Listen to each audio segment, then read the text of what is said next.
Good morning. This is the Cowboy State Daily Morning Show with Jake. The new way Wyoming wakes up.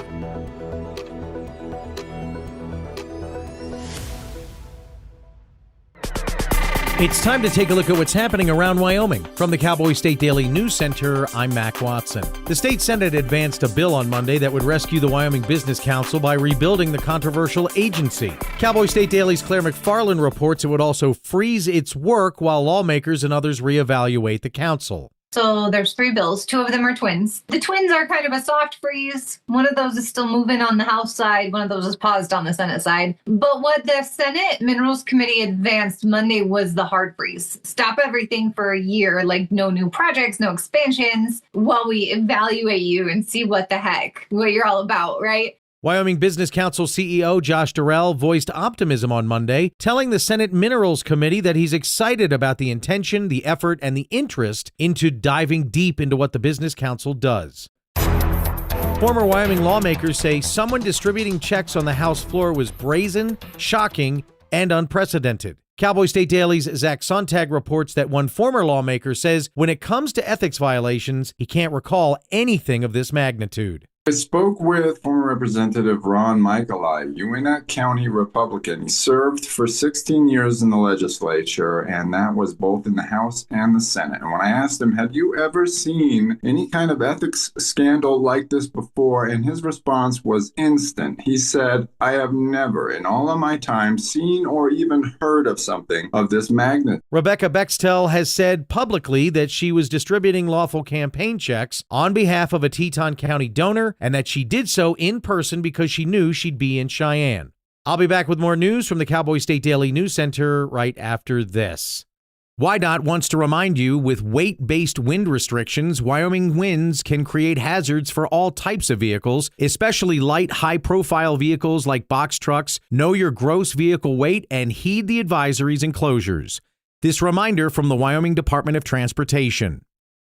Did you know it's illegal to dig or excavate without knowing what's below? This is Jan Warren, Executive Director for One Call of Wyoming. We will be hosting workshops around the state to educate homeowners, realtors, landscapers, underground facility owners, and excavators on the state law, industry best practices when it comes to planting a tree, building a fence, or any other excavation project you have planned. Join us for a free breakfast, get your questions answered, and learn how One Call of Wyoming is here to help. Go to onecallofwyoming.com and register today. What if healthcare worked the way it should? Hoskinson Premier Care. Comprehensive quality care with one predictable fee. Unlimited office visits, annual wellness exams, preventative screenings, and advanced imaging. Primary and specialty care, in-house labs, mental health and wellness support, including physical therapy and nutrition. Just for $250 a month. No copays, no deductibles. World-class care right here in Gillette. We are the future of healthcare now, and your doctor works here. Visit HoskinsonHealth.com. Cowboy State Daily News continues now. The Teton County Republican Party is condemning Rebecca Bextel's handing out checks on the House floor. Cowboy State Daily's Claire McFarland reports that the Wyoming Republican Party distanced itself too, saying she was not representing the party. Pat Ruckert, chair of the Teton County Republican Party, was like, we joined the Senate in condemning this act, but let's not conflate the issues either. She was saying still important to defend private property, which was the function of the contested bill. But she emphasized that the party had no knowledge of this plan and that Bextel acted alone. And the state Republican Party also said, yeah, she was not doing this for us. Now, the state GOP chair one day later emphasized that Bextel was not on the House floor on behalf of the state party, and that matters because Wyoming law bars major political parties from giving financial support to candidates before a primary election. Wyoming Governor Mark Gordon announced on Monday that the state is petitioning a federal legislative panel to reverse its decision to kill the almost $18 billion, 3,500 well Jonah Field expansion. Cowboy State Daily's Greg Johnson reports that the governor says the ruling is, quote, a direct assault on Wyoming's economy. It's anticipated to be a nearly $18 billion revenue project. It's going to mean a couple of billion in severance taxes for the state, another $600 million for schools. It's a huge, huge project. Jonah Energy's Vice President Paul Ulrich tells Cowboy State Daily that the NPL project is its future in Wyoming, and the state's interest in getting it moving again is encouraging. And that's a look at today's news. Get your free digital subscription to Wyoming's only statewide newspaper by hitting that daily newsletter button at cowboystatedaily.com. I'm Mac Watson for Cowboy State Daily. We all make choices. When it comes to alcohol, kids make choices whether to drink or not. Bye, Dad. Bye-bye. Remember, I'm going to Alex's party tonight and sleeping over. Have fun. Hey, have a seat for a second. Remind me about that party again? Alex is just... And adults make choices whether to talk about it. That's true of parents and every other trusted adult in a kid's life. Kids want to know our expectations when it comes to alcohol and other drugs. They want guidance and honest answers to their questions. And it makes a difference when the message is consistent and part of everyday conversations. So talk with your kids and help lead them on a positive path. Because when you talk, they hear you. For more information about talking with your kids about underage use of alcohol and other drugs, visit underagedrinking.samhsa.gov.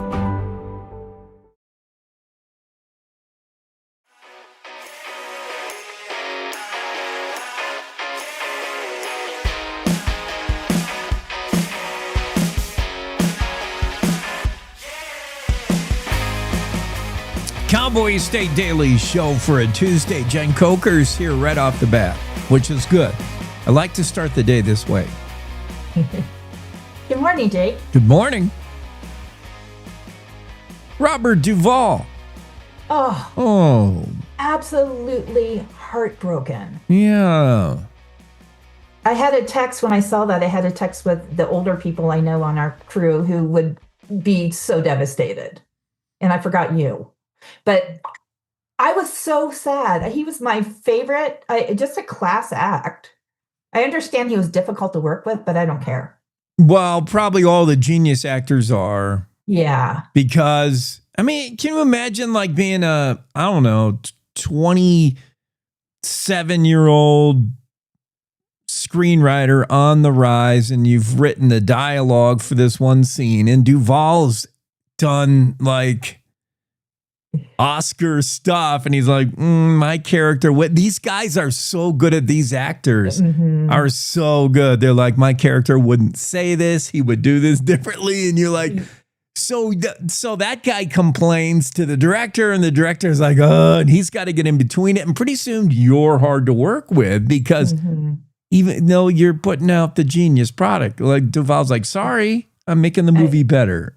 Absolute genius. What was your favorite role of his? I'm always going to go the Westerns. Lonesome Dove I read, and I'm very, very few times I've seen movie or TV do the book right, do the book justice. The characters aren't who I imagine. They're not cast right. But in that case, yeah, Duvall and Lonesome Dove, Duvall and really any Western, the one with... he plays the elder, the two-man gang. They just kill everybody. Kevin Costner. Isn't it Duvall and Costner in that other Western? That's one of my favorites. Let me see. Costner? I know which one you're talking about.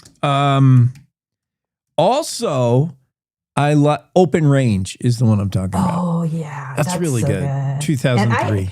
And I'm not a Western person unless it's Clint Eastwood, who's another legend who is up there. And I'm sure I'm going to be very sad soon when he dies. Yeah. But yeah, Robert Duvall, just the best actor.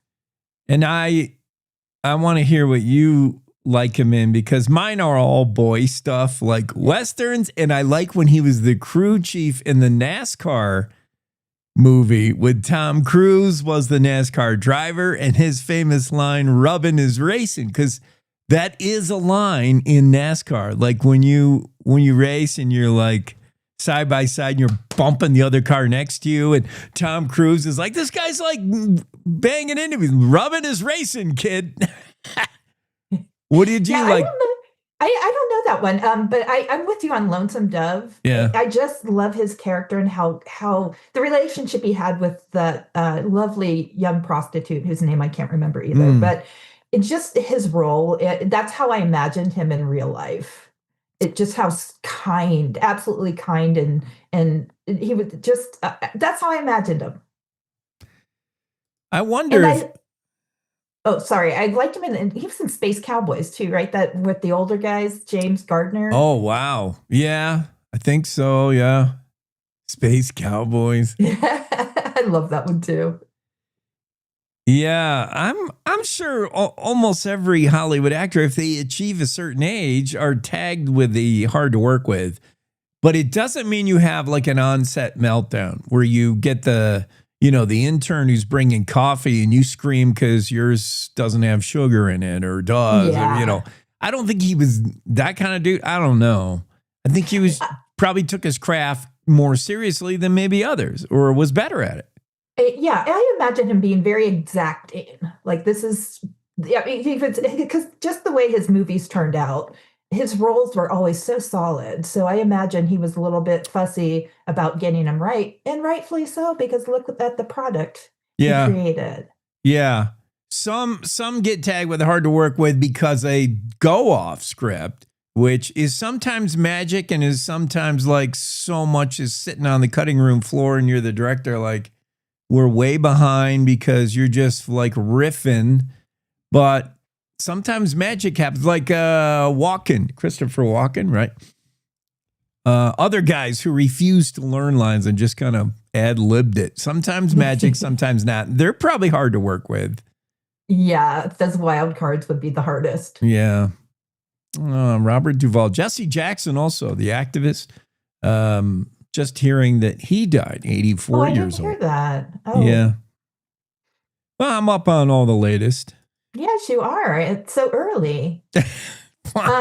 Yeah. And speaking of up on the latest, I was just texting rabidly with the people who are up, who are very worried about Courtney Roper, the missing 17-year-old in Lovell. I'm seeing that. Courtney spelled an interesting way. These kids and their spelling. Very kids in the spelling. Courtney. Yeah. What do we know? Anything? I initially, when I do not jump typically on teen stories. And the reason I do not do so is because they're usually found within 24 to 48 hours. And by the time you get out into the news cycle, then you're just, you have a story that went nowhere. However, in talking to somebody from the National Center for Missing and Endangered Children, he said, he kind of took umbrage with my technique, because he said arguably within the first 24 hours is when teens are most vulnerable. And that's accurate also, because if they're on the streets, there's a good chance they're going to be picked up by some predator who are just standing there watching for these vulnerable kids. In Courtney's case, it was initially treated as a runaway. I'm starting to doubt that. She's been gone almost a week. It'll be a week tomorrow. I'm wondering, and my big question this morning when I call police will be, have they scrubbed her devices to see who she might have been talking to? Because she's got no money. She's 17. She has no cell phone, and she has a bright red car. I would think that she would have been found by now. There's a lot of people out looking for her in the area. She's got a big family there out. Police are all over this. So I'm wondering if somebody's not helping her. Did you say she had a phone or no? No cell phone. No phone, no money. No plastic. Yeah. No phone, no plastic. What can you do? What can you do? Yeah. And her parents were, I talked to her mother, and Sarah Pitt, and she said, we were disciplining her. So we took her phone away, which seemed like the right thing to do. And however, now, they're kicking themselves, because the phone can be such a good asset in locating anyone. Okay. So she was acting out. She's has some mental health issues that are, she was going through a medication change. Sorry. So that is such a hard thing to get right, a person's medication. So it wasn't going well, and her parents saw her character, her behavioral changes, and they were very concerned. So a walk off in a huff in retaliation, maybe for the parents discipline, and then maybe a walk off in a huff that turned bad, because usually, I mean, obviously you come to your senses, you don't have money or phone. I just worry for these teens. And I'll give you an example. There was a teen who went missing in Bighorn County. I can't remember what town, but it was one of the small towns. And she was developmentally disabled. So there's always a big concern there too. She didn't have a car, but she somehow got to Billings on foot. She was within minutes of being snagged by cartel, who are on the streets watching for these kids. And, especially in these cities, they see these kids bumbling around and they step in and offer to help. However, the Bighorn deputy, Carrie Angel, who was so committed to this, got the call from the local police and just immediately drove up there and grabbed her. But I mean, that's how close it is. And I don't mean to be hysterical here, but there are people out on the street just looking, and they're in truck stops, gas stations. You see they're out there. Yeah. Bad actor people. We read about them in the police blotter. We read about them in a Claire McFarland article every now and then. Yeah. It's, it can be a scary world. 17-year-old Courtney Roper of Lovell, last seen February 11th. I get the spot you're put in, and I like the way you handle it when people go missing, especially teens who are maybe more likely to drop out for a day or two on purpose. Is that a news event? Now, you can, the first 24, 48 hours might be crucial. That's up to law enforcement and the family to do what they can. That's like lost dog, lost cat. You put up the posters on the telephone poles, but media, I can see media waiting to get involved to make sure it is a legit story. So it's a tough spot to be in, though, Jen, but you've got the experience to know, to like check some boxes. Like, yes, it does feel like time for a story, or no. Yeah. And I've watched when a person chooses to go off and take their own lives, I am very cognizant of that, because I simply don't cover those stories if I have any inkling that that's the case, because that person deserves their privacy, as does their family. So I try to be very judicious in these missing person cases, because you see them every day. There's one. Or not every day, every other day. There's quite a few, and there's quite a few teens. And teens can be running from their homes. They can be running from, juvenile facilities. There could be any number of reasons they're running. So again, it's, you have to always balance a person's privacy with legitimate concern for their safety. Yeah, this is a different kind of reporting. Whereas if it is a court case or a Claire McFarland kind of thing, there's documents, there's police affidavits, there's facts, and there's things you report on, and there's a like a proven way to do it. Your way is often just a feel, like an intuition, like, I'm going to stay away from this area. I'm going to respect this, but this needs to be high. Like, that's different reporting. It's tricky. It's very tricky, and I don't always get it right. Yeah. Well, a change of medication, no phone, no money means you wouldn't think this 17-year-old could be doing anything on her own. So there's someone else involved. Or or worse. Sarah Pitt's the mom, and don't beat yourself up over disciplining your kid by taking the phone. Kids need discipline. They do. And taking the phone, now you wish you had a phone, but hey, you got a phone. There's phones, you can get to a phone anywhere.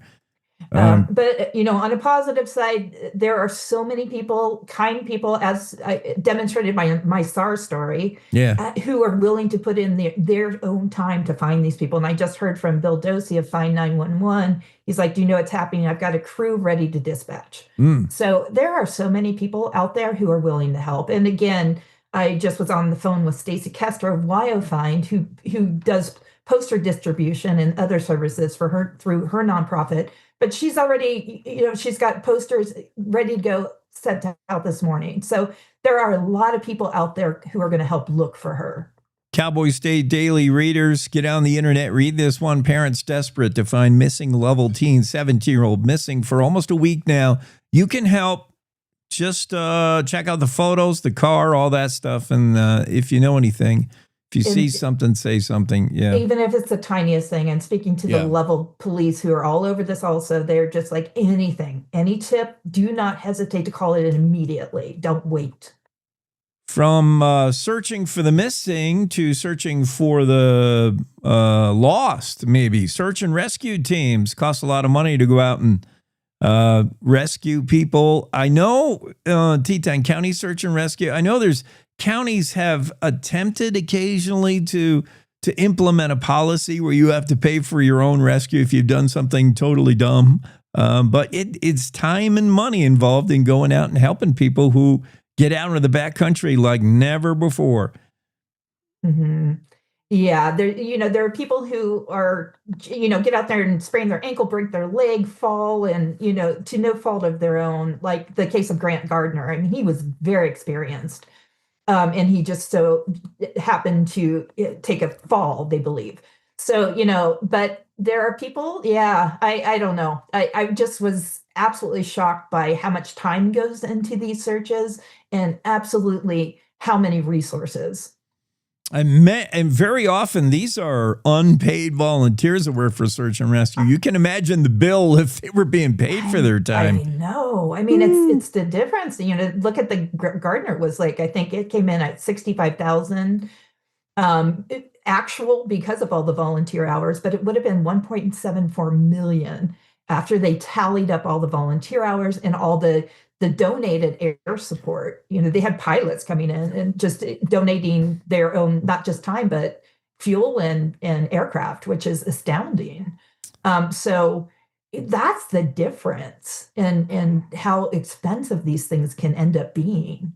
That was a massive search for Grant Gardner, the 38-year-old from Minnesota. That was Cloud Peak Mountain in the Bighorns back in July. Search and rescue everywhere, always up against costs, and their deployment is super intensive, expensive. We can help pay for it with a license plate auction. Leave it to Teton County to do this, Jen.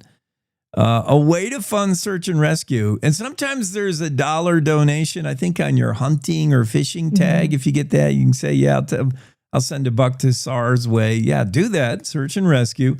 Also, I just read this in the News and Guide where low plate numbers are so treasured in Teton County. Are they like that in in County 7? You're in the 17, eh? I'm in 17. Yeah. Do they love the low numbers? Oh, yeah. Yeah. And in fact, I accidentally got one, because they switch up the numbers and it was like 48 and they're like, whoa. Have you lived here forever? And I'm like, no, I'm actually a transplant. Right. I mean, you get kind of a new one. Single digits means you're like Davy Crockett. I mean, you've been here or whatever. Jim Bridger gets number 1.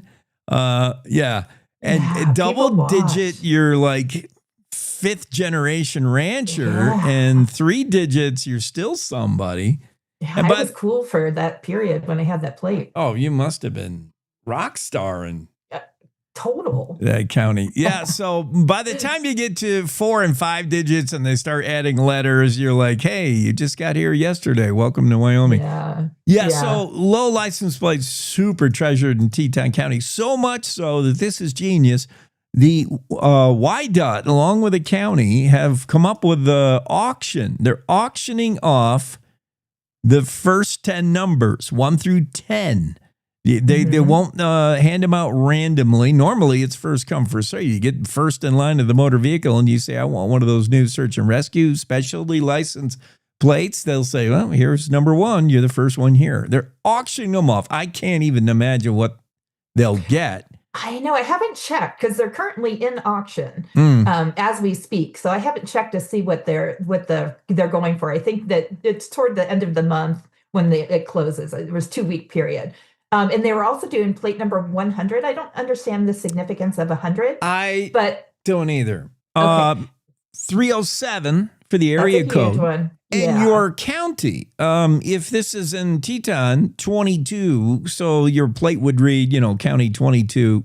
Ooh, they should number have done that 22. for all of those. All the counties. Yeah, I don't get the 100, but okay.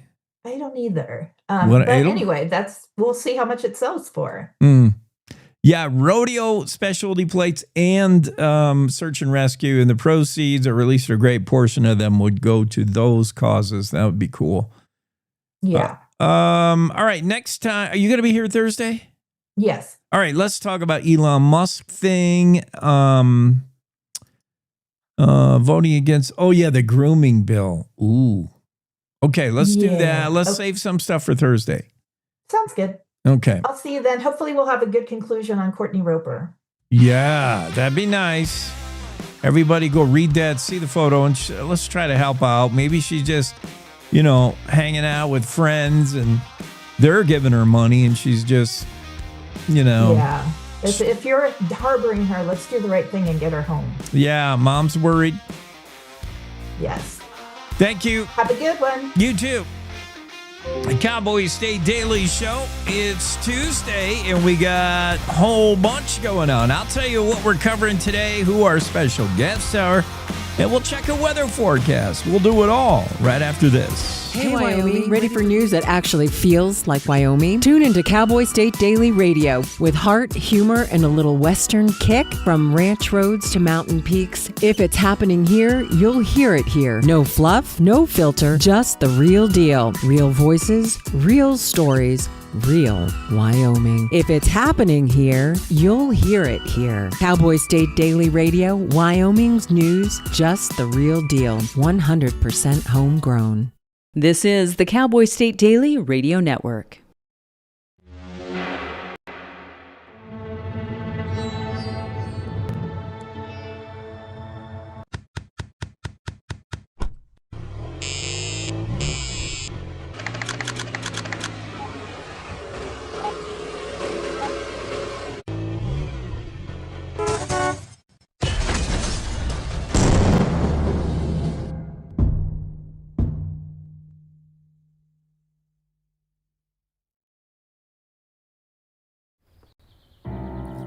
Hi. I'm your retirement fear, but don't be scared. You're still in pre-retirement. Does that mean I have more time to plan? Precisely. Here, this is pretirement.org. Retirement savings options? Potential tax breaks. Move. This isn't scary. I'm doing it. You got this. Visit thisispretirement.org for free resources to help you customize your action plan.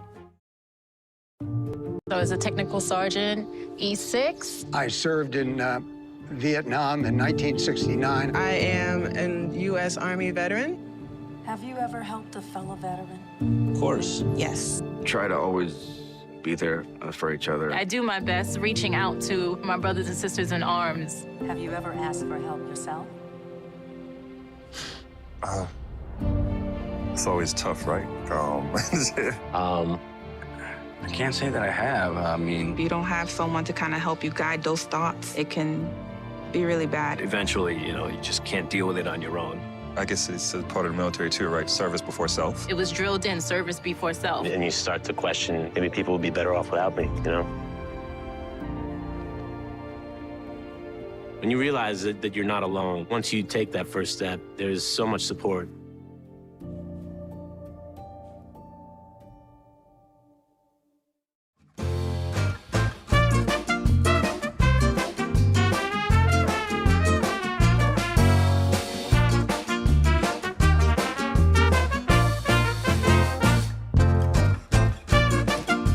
Tuesday edition of the Cowboy State Daily Show on a February 17. Coming up on the show, special guest today, Representative Lloyd Larsen. He's in the House. We got a lot of, obviously, House and Senate, State House and Senate members as they begin week 2 of the budget session. So all things to do with politics and lawmaking and stuff. Yeah, we're going to have the players on the show, of course. State Senator Wendy Schuler is going to be with us. Be great to check in with Wendy. Normally find her in Evanston, Wyoming, but She's in Cheyenne right now, across the state. Jimmy Skovgard, he has announced his candidacy to become your next U.S. Senator from Wyoming. He announced back in April. Since then, Representative Congresswoman Harriet Hageman has announced for the same seat. Jim Skovgard will be on the show, talk about his campaign. Paul Ulrich from Jonah Energy is going to be on. David Schuler.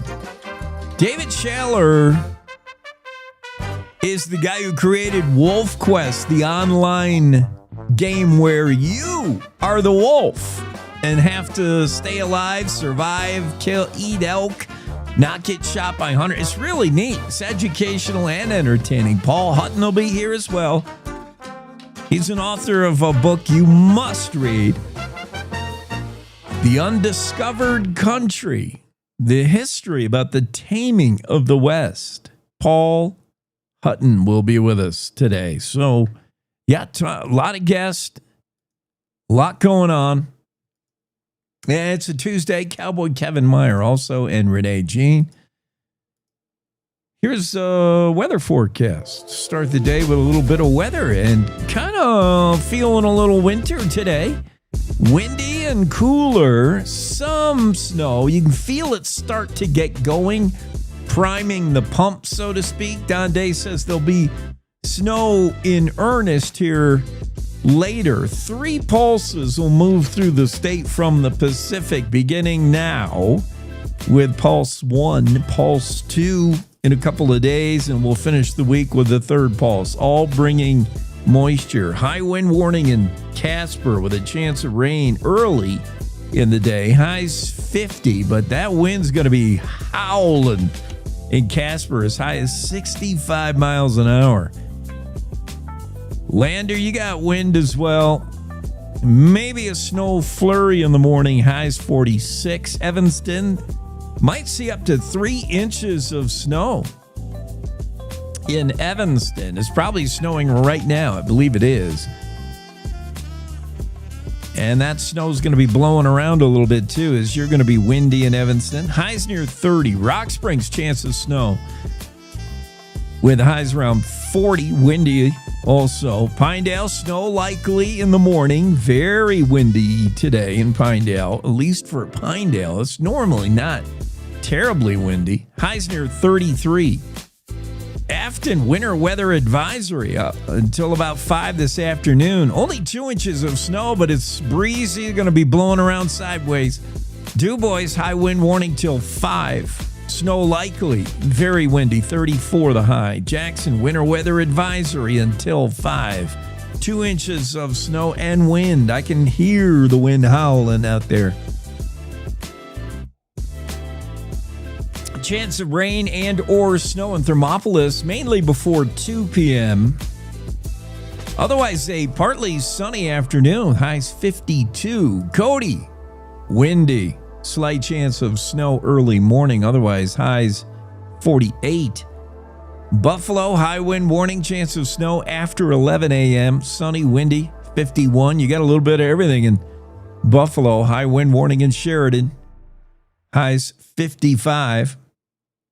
One of those 50-50 days. It's going to be 50-something for a high and 50-something for your wind gust in Sheridan. Newcastle, high wind warning with highs 53. You'll top out about 53 in Gillette as well. High wind warning. Torrington, wind all day. Red flag wind kind of thing. Sunny, windy, highs in the upper 50s with wind gusts about equal to that. 50-50 day in Torrington. Yikes. High wind warning in Douglas till 11 tonight. Sunny, windy, 54. Wind gusts 65 miles an hour in Douglas. We'll talk to Kevin Meyer later today. He's in Douglas riding horses. We'll see if he's maybe better cinch up tight or that saddle will be under the belly. Man, it's blowing. Enough to blow the... Yeah, I don't know. Cheyenne, high wind warning Until 11 tonight, sunny, windy, 47, wind gusts 55 miles an hour. Laramie could see wind gusts around 50. Chance of snow, a little bit. Snow flurry, perhaps, with highs 41 in Laramie. Rawlins, high wind warning, chance of snow, partly sunny, 36. So a little bit of snow. You can feel it just start to, trying to snow is what it's doing. A little more successful in the southwest portion of the state. Meanwhile, the northeast part of the state is feeling that in the way of wind. Ooh, lots of wind. Very, very windy. If you want to blame somebody, I'll bring that guy on. You can blame. His name's Don Day. He'll be on in the second hour, and he can explain to us why we got so much wind. This will be our only chance to do this day in history, I feel, this morning, because we have a wall-to-wall guest today. So let's do it now, because coming up in just minutes, we're going to talk with House Rep Lloyd Larsen. That'll be a good convo anytime we get an inside scoop of what's going on down there in Cheyenne. I say down there. Yeah, I guess down there. Cheyenne's down there for just about everybody, right? Unless you're in Laramie, then it's over there. Esther Hobart Morris, officially appointed as Justice of the Peace, the first female as such.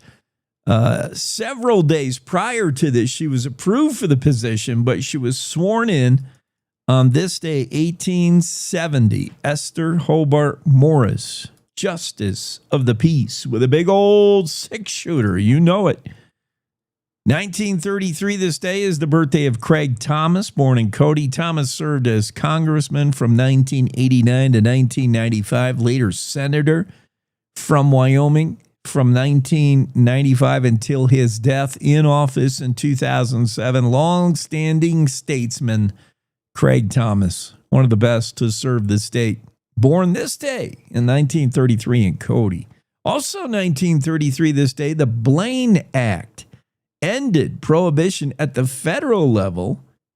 Contrary to popular imagination, it didn't necessarily end prohibition everywhere in the U.S. Many states, including Wyoming, had their own separate and additional prohibition statutes that may have ended later. 1945, this day, Max Maxfield, state auditor from 1999 to 2007, later Secretary of State in 2006. It's his birthday today, Max Maxfield, born in Wisconsin this day. And in 1968, Lieutenant Richard Pershing of the 502nd Infantry, he's the grandson of John J. Pershing, great-grandson of F.E. Warren. This is the day that Richard Pershing was killed in action in Vietnam, 1968. All these things happen on this day in history, and I think we can go ahead at, well, almost rodeo. Let me get it ready. It's the Rodeo Roadshow.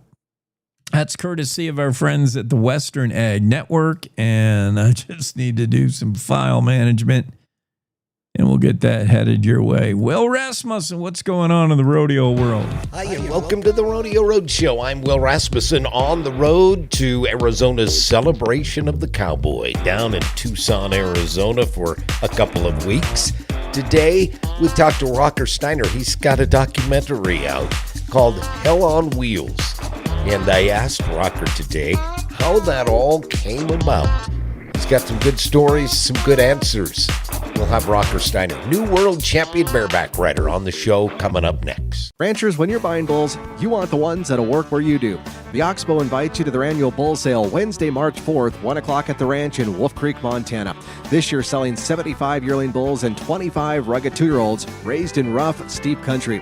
Now these bulls are zero creep, never pampered on irrigated pastures, just functional cattle built to last. Lunch served at noon.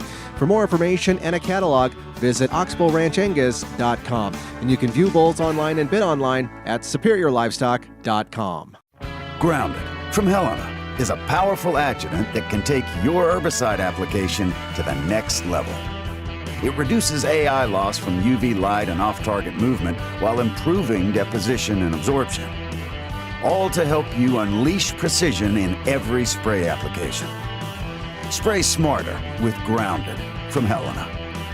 Always follow label instructions and check registration before use. Contact your Helena representative to learn more. I mean, I get wild from time to time, just like every, 18, 19-year-old kid in college. I did the same things they do.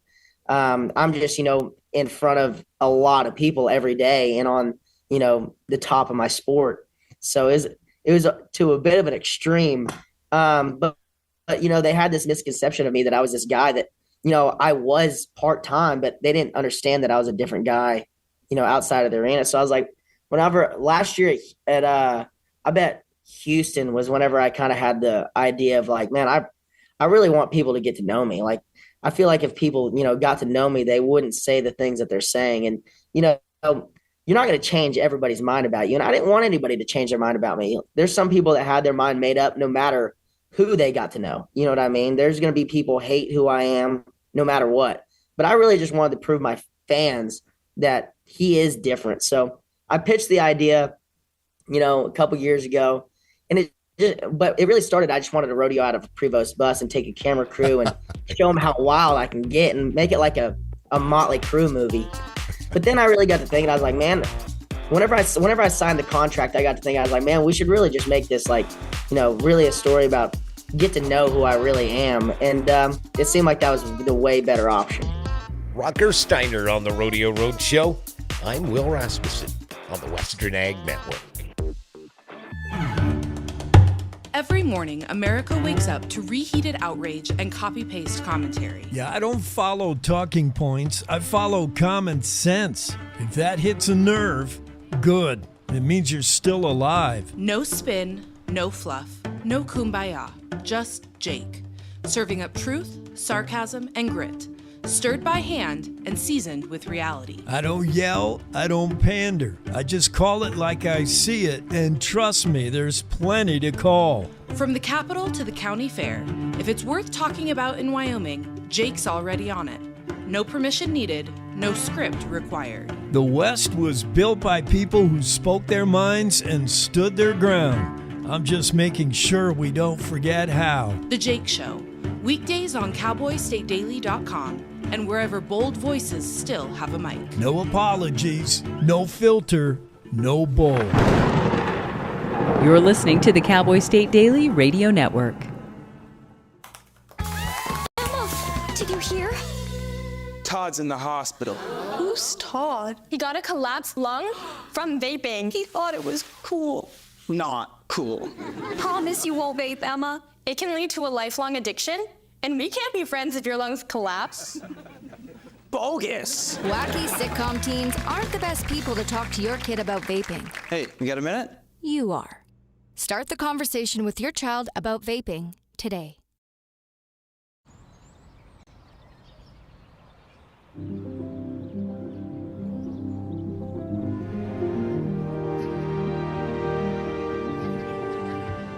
These walls and windows hold me tight. The warm embrace we all call home. My neighbors watch over one another. This little street is a land of liberty of its own, where I always have a place to go. I'm free to call this place my own.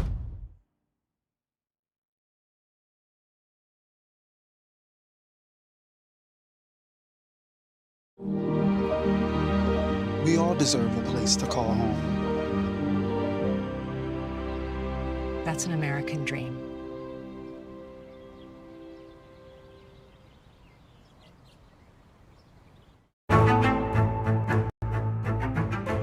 When the uniform comes off, the battle doesn't always end. Too many of our veterans are fighting silent wars, with trauma, with loss, with hopelessness. Downrange Warriors stands in that gap, offering peer support, purpose, and a brotherhood that saves lives. You can help. Visit downrangewarriors.org, because no warrior should ever walk alone. Hope is waiting. be the reason they find it.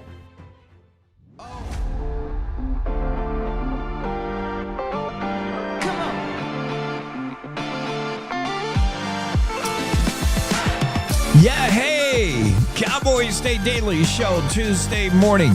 Good to have you with us. We're looking at a lot of stuff today. Once again, a reminder, the passing, and I know these things tragically always happen in threes. Robert Duvall, the famed actor. We learned of his passing in the last 24 hours, I guess. And Jesse Jackson, longtime activist. He also died, 84 years old. Maybe the third is not a death, but the potential retiring of a Supreme Court justice. Rumors are Justice Alito is considering retirement. How would that change the makeup of the Supremes?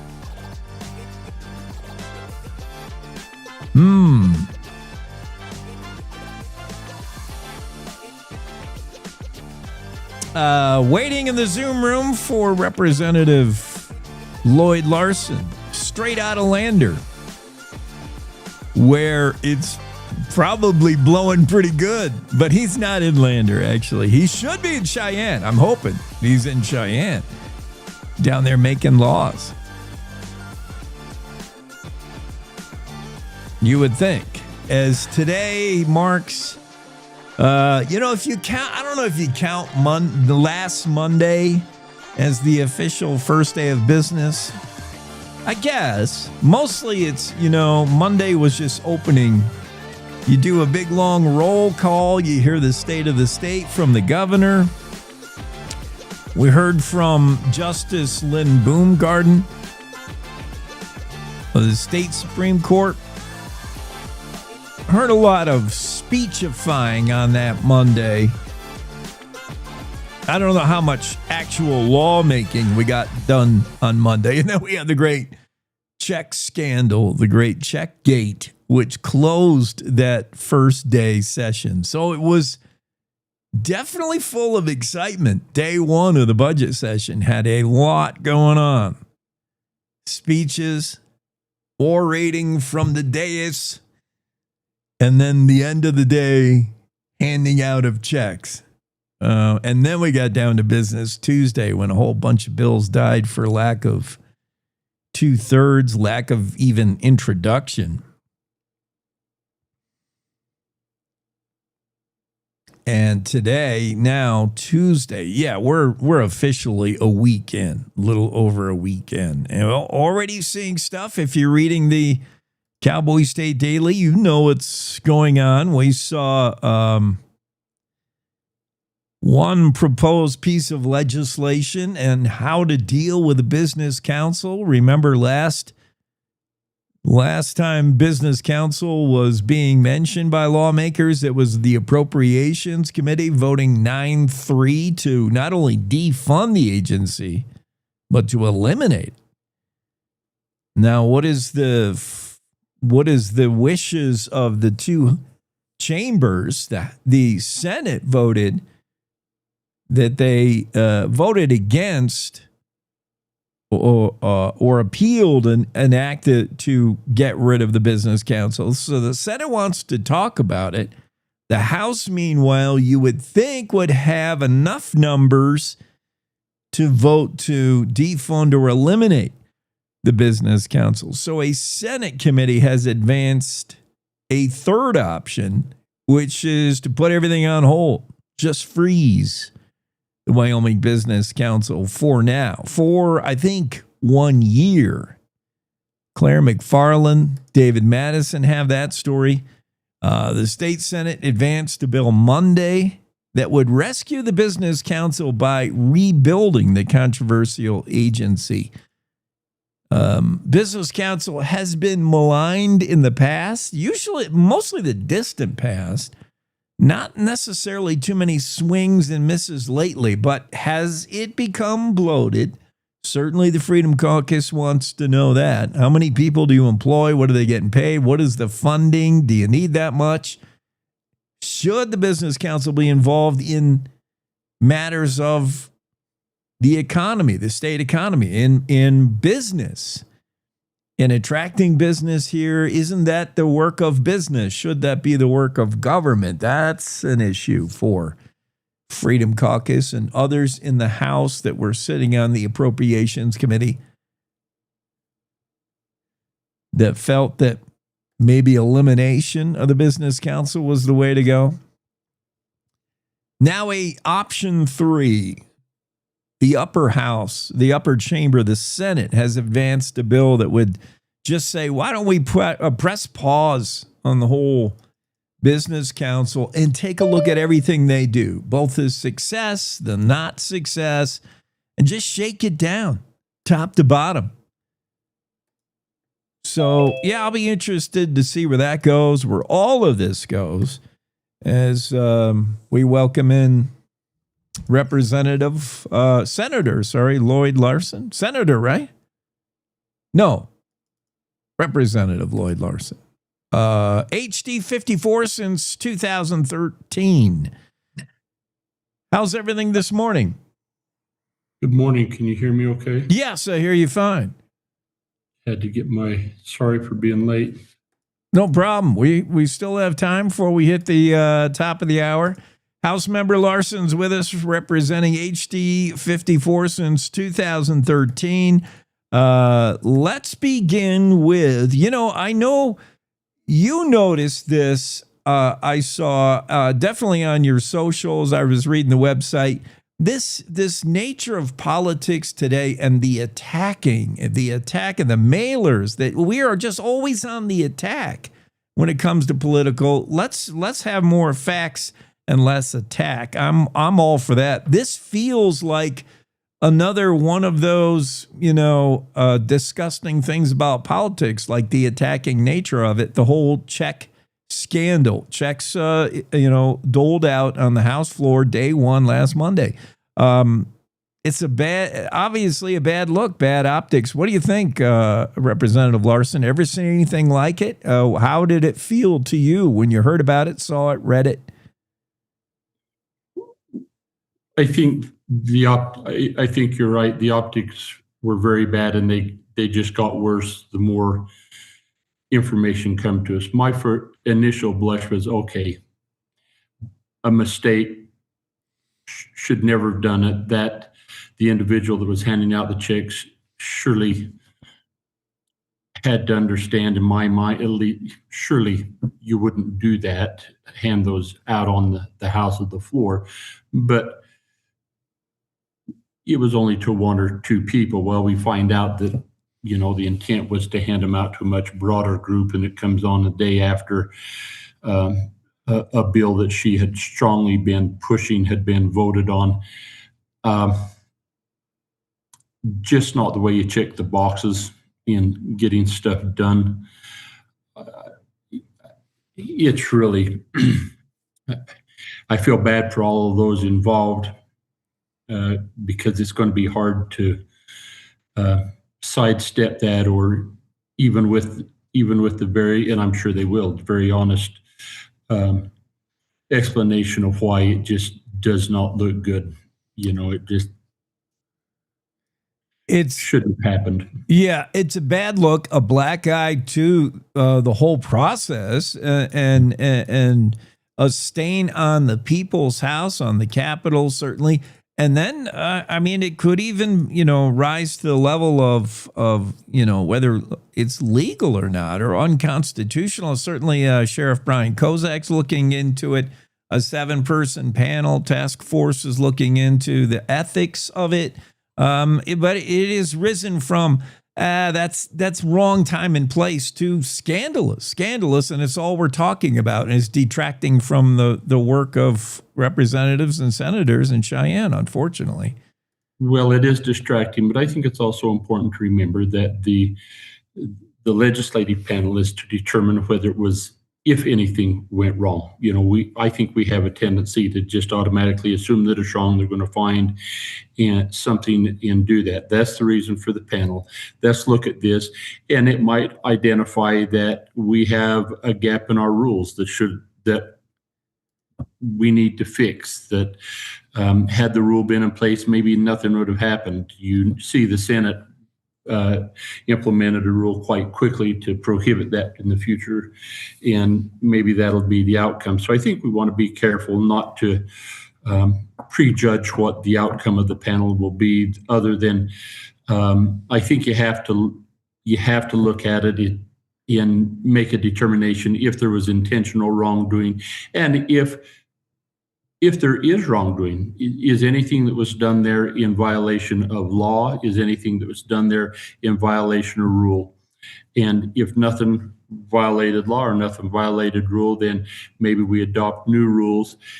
I think unfortunately for all of those that were intended recipients of the checks, that's just going to be tied to them moving forward, and particularly as you go into an election cycle, they're going to have to answer those questions to their constituents. And yeah, and whether there was any intent to peddle influence for two pieces of legislation that I know Rebecca Bextel is supporting. Unfortunately, that puts that in a boiler. I mean, that's under the microscope now. Let's talk about budget stuff, Representative Larsen. Let's talk about school recalibration. That needs to get somewhere. This is something we have to do every 5 years.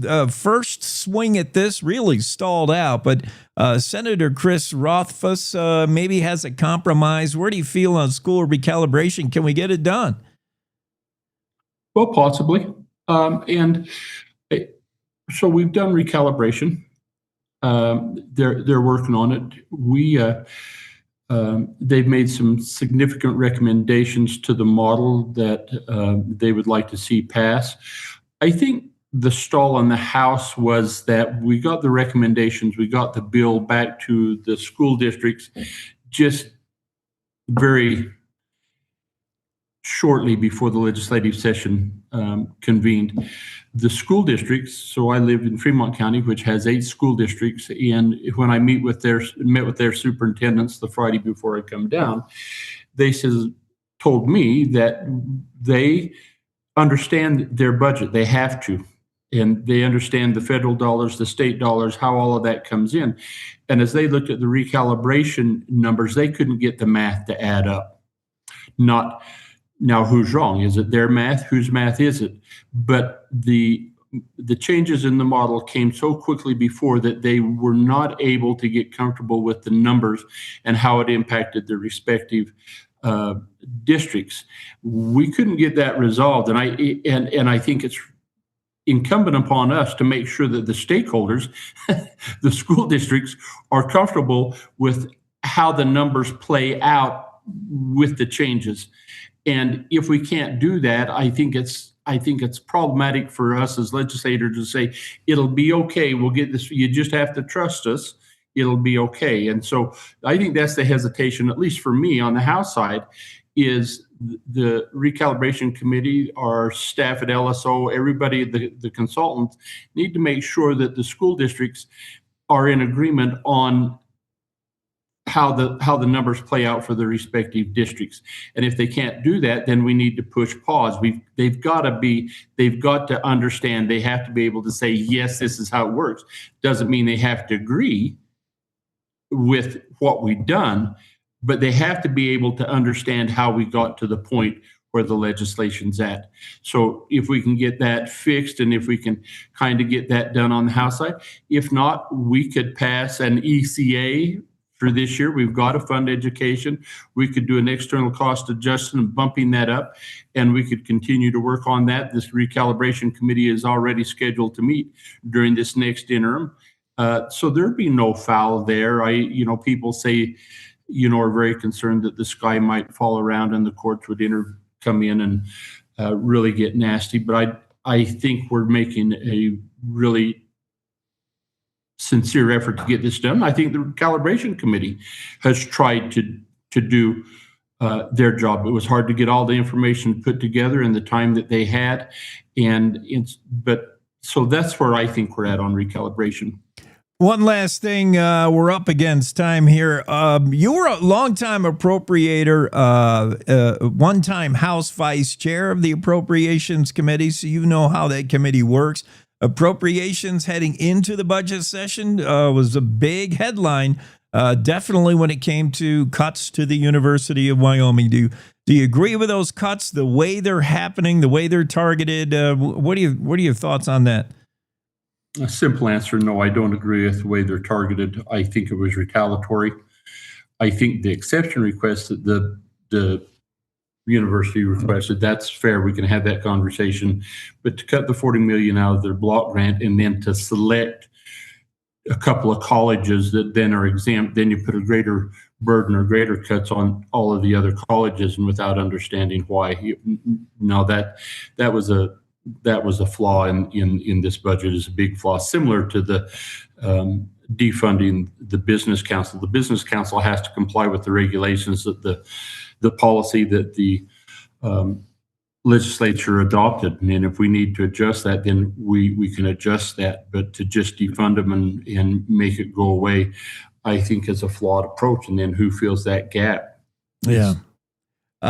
You took it on appropriations. You took the state through some real tough times when the budget was, where's the money coming from? It was surplus now, but is it any different mentality for you? You still want a tight budget. You don't want bloat. You want small government. Do you feel, in general, do you like what you see from what the governor turned in? So I thought the governor done a really an exceptional job. I thought his agencies done an exceptional job in preparing their submittals to him. And I've been following that whole process. My tweaks would have been very minor to the governor's budget. He comes in even enough that he leaves money on the table for the legislature to do some things, and in addition continues to put money in savings. And so some of the cuts that we're seeing don't make sense, and it really focuses around, like in the Department of Health, some of the rebasing we do for the providers that serve the Medicaid population. You have to rebase and adjust the rates that you reimburse those people from every 3 or 4 years. And when we do that, everybody says, well, that's expanding Medicaid. That's the wrong definition of that term. We would be using more federal dollars and more state dollars, but these providers that serve particularly in mental health and OB services to people around the state that are on Medicaid, there's no incentive for them to, or for the hospitals to continue to provide that service if they can't generate enough revenue to cover their costs. So we have to do that periodically.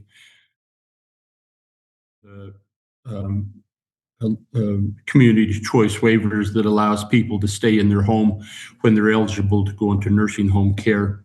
It's about a third of the cost to the state versus them being in a nursing home. They cut that request. So I think the actual result of that cut is quite an expense to the state that could be reduced. I just don't think maybe they understood what the community choice waiver was. So we'll try and fix it. Healthcare, education, transportation, getting YDOT funded. There is a lot going on for you in Cheyenne. Hey, call home to Lander and make sure everything's nailed down. It's blowing in Lander real good. We don't normally get wind. It's been a weird winter. It's been a weird winter.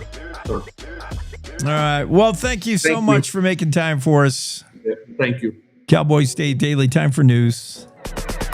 It's time to take a look at what's happening around Wyoming. From the Cowboy State Daily News Center, I'm Mac Watson. About mid-morning on Sunday, as the temperature crept above freezing, the ice sheet on Boysen Reservoir started making sounds like something out of a science fiction movie. Cowboy State Daily's Mark Hines reports that scientists say the otherworldly noises come from ice cracking under warming temperatures. If ice cracks on the reservoir somewhere and you're far enough away, the high frequency sounds produced by that crack will eventually outpace the low frequency. Famed Wyoming photographer Dave Bell tells Cowboy State Daily that water is a superconductor of sound. As the ice cracks or shifts, either freezing or thawing, it makes sounds coming from those events. Bell says it's the ice doing its thing.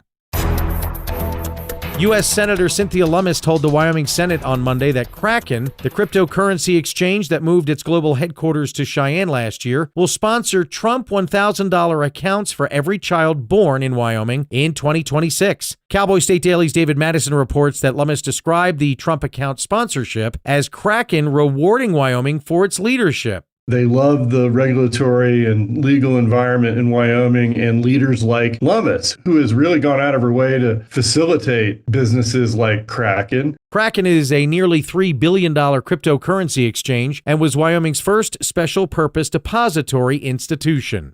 I'll be back with more news from the Cowboy State Daily News Center right after this. WYDOT wants to remind you, with weight-based wind restrictions, Wyoming winds can create hazards for all types of vehicles. Know your gross vehicle weight and heed the advisories and closures. This reminder from the Wyoming Department of Transportation.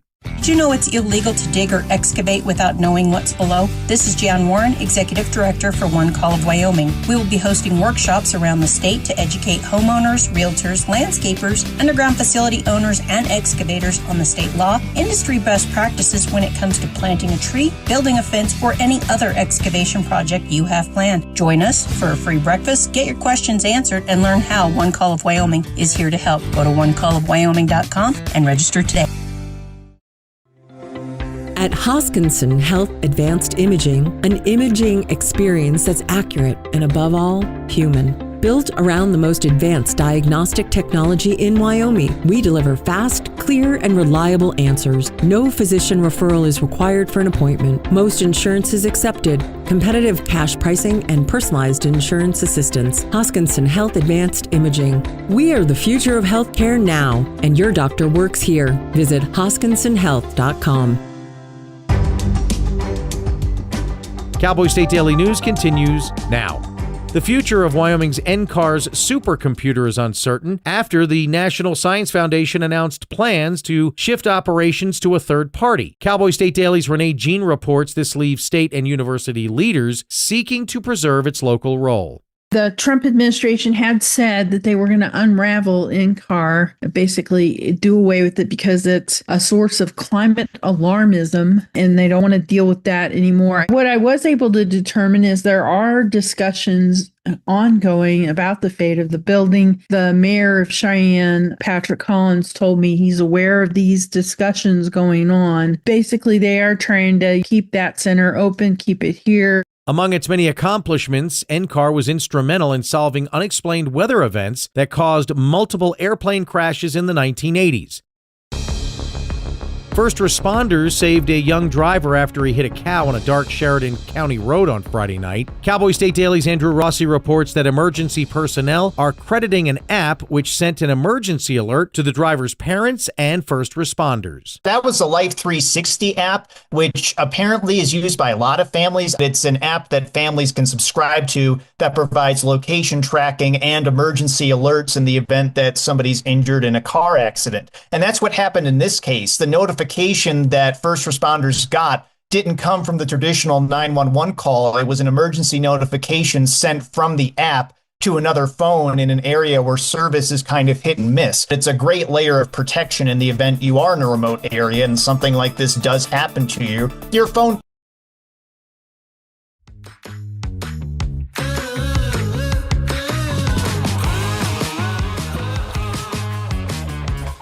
Cowboy State Daily Show. Senator Schuler's here. Sorry, Senator, I'm running behind and I'm scrambling. I'm ready for you. No worries. Just running 2 minutes slow today, and I can't seem to find where to catch it up. Senator Wendy Davis Schuler is representing District 15 since 15. Evanston, you win. Go Red Devils. Yes, absolutely. I saw the girls. And by the way, the reason I mention this is you're looking at an Olympian basketball player, could have been, should have been. Member of the 1976 Olympic team. She'd be wearing a silver medal if not for an injury. And she gave her place up to another Olympian. And yeah, basketball. I watched the girls play a game against those Green River Wolves the other night. It was one of the greatest basketball games I've ever seen. Those two teams slugged it out. Oh my goodness, what a game. They're a bit of our rivalries, and so both teams are really doing well this year, and it's always a dogfight with them. Yeah. Senator Schuler, retired educator, so obviously education important to her down in Cheyenne. She chairs the Senate Education Committee. We'll talk about education for sure. But first, the buzz topic in Cheyenne, I don't know if it's as big as the media is making it, but it sure feels like Checkgate, scandalous kind of stuff. This kind of thing should not happen in the people's house. The Senate, the upper chamber, trying to get ahead of it, I think, said no nonsense here. That did not look good, the check thing. What do you think? It's certainly been a distraction, and it certainly, is taken away, I think, from, hopefully the integrity and the dignity of those of us that are working hard to try to do the people's business. And so it's unfortunate. And, I'll just kind of blame it on the fact that we have a lot of newbies over there on the House side. This is some of them, it's their first budget session. And I'll just try to, play the Pollyanna and say maybe some of these folks just didn't know. But I guess they know now, and that is why we're the upper house. We know these things, and so we're pretty serious about what we do on our side. And I just think it's just unfortunate that it's taking time away from the good work that we are doing.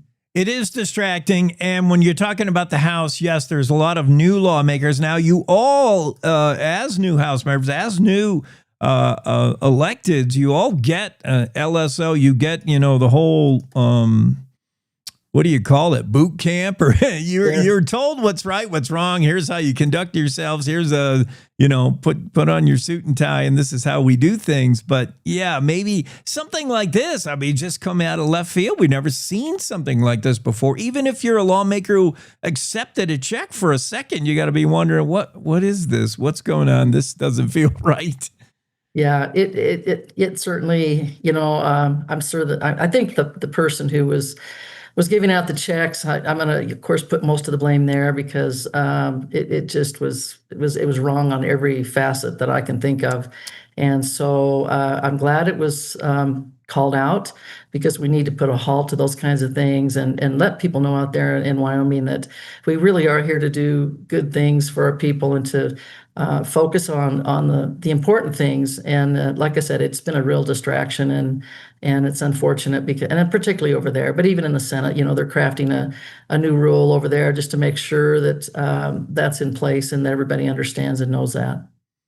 Let's get back to focus, back to the budget, Senator Schuler. So what do you want to, I do want to talk about some kind of non-budget things. Certainly, let's talk about recalibration. Then we'll talk whether phones or your smartwatch belong in the classroom, Senate File 35. But recalibration, we got to get it done. Can we get it done? Senator Rothfuss has come up with a kind of a compromise. Are you with him on this? Can we do it? Yes. In fact, our whole entire education committee worked on all of those amendments and had a lot of visits behind the closed doors to make sure that we were making this bill a win-win for everybody. Senator Rothfuss, myself, and Senator Brennan were all on the recalibration committee. And when the final product left, I wasn't quite completely satisfied with it for sure. And so we just felt like, well, when it gets to the Senate and my committee, which is the Education Committee, we can do some things to make the final product better. And I think we're just about there. I think the amendments we made yesterday, I think, and we of course worked with many of our senators on the floor as well, not just the Education Committee, to talk to them and talk to our constituents and say, what can we do to help out to make sure that we're funding education properly, but we're also doing the things that we need to do to make sure that the money's getting where it needs to go. We really wanted to focus on teachers, making sure that we, increase the base pay. I brought some amendments to change class size a little bit from what the consultants mentioned. The insurance was kind of a hot button issue. We're going to push that out for 2 years and actually give money to the A&I so that they can study and see what the upsides and the downsides will be if 30,000 people go over on the state health insurance. So that was kind of a big one. And so we're going to push that back for a couple of years. But we did some really good things. We brought our nurses and mental health professionals in the elementary into it. And we fixed the ADM, which is kind of a compromise between what the consultants asked and what the teachers and also administrators wanted. So I think the 2-year ADM is something that everybody can get on board with. So I think we're going to get it, I think, through the Senate all right. And my hope is that the House will like what we've done and we can move it through there. They're having, like I said, a little issue over there and trying to get things, to come together. And sometimes you just have to say, hey, we can't all agree on everything, but can we agree on part of this? And that's where we are. Yeah. Senator Schuler, being right there at the head of the classroom with all those eyeballs staring at you, those sponges ready to soak up everything. Teachers are crucial. Teachers and paras. The education system in general in Wyoming, are you happy where it is and where it's headed? Superintendent Dagenfelder's done a lot of great things there. I mean, you really positive about education in Wyoming? Absolutely. I taught for many years and I can see that, every decade it just got better and better and better. And I use the analogy that many of our young kids don't come to school ready. That's the bottom line.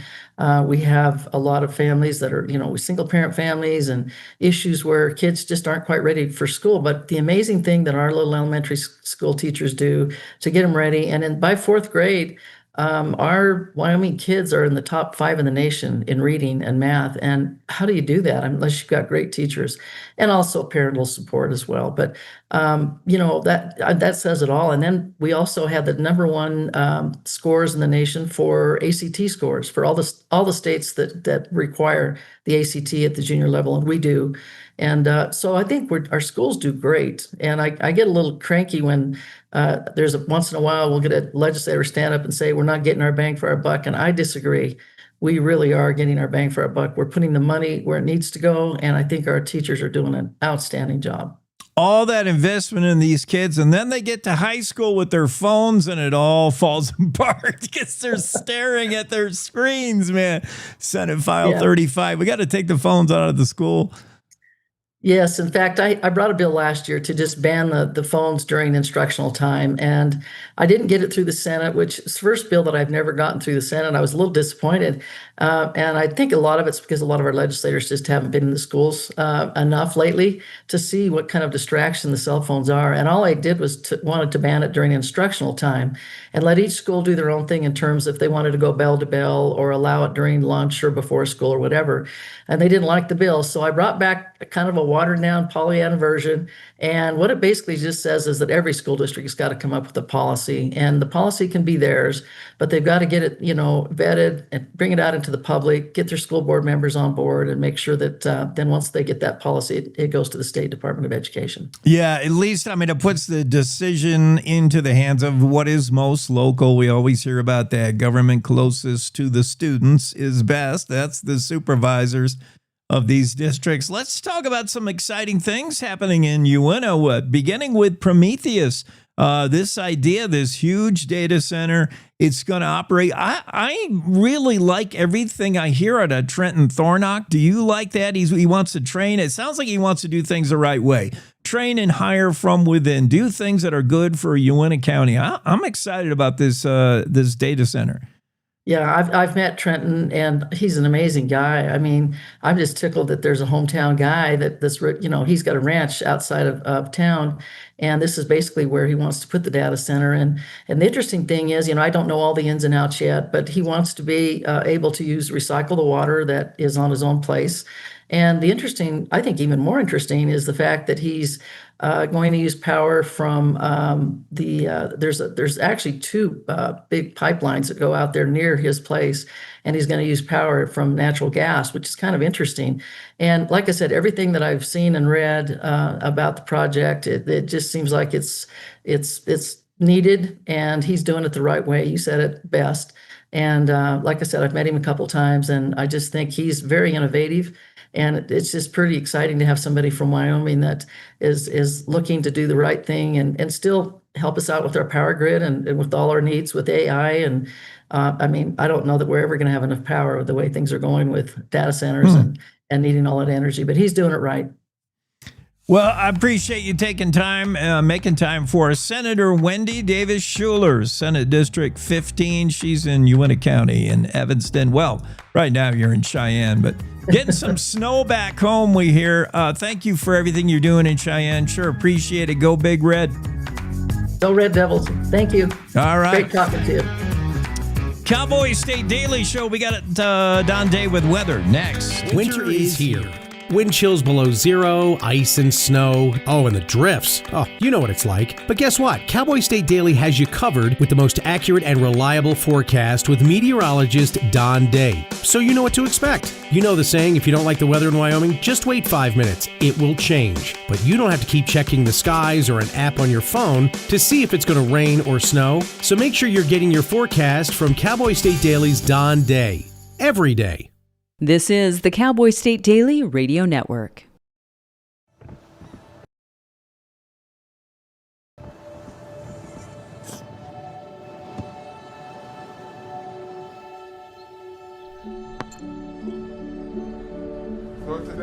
I don't remember how it started.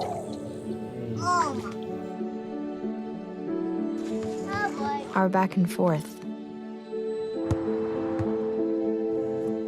Victory. Fumble. Repeat. It always came back. Dad! Okay, here we go, throw it! Yeah. You probably don't remember what you told me. That was perfect. But I heard every word. Nice.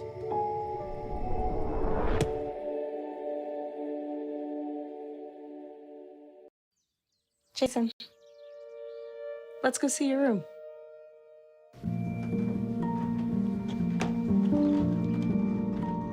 What do you think? We kept it a little spare, so you can decorate it how you like.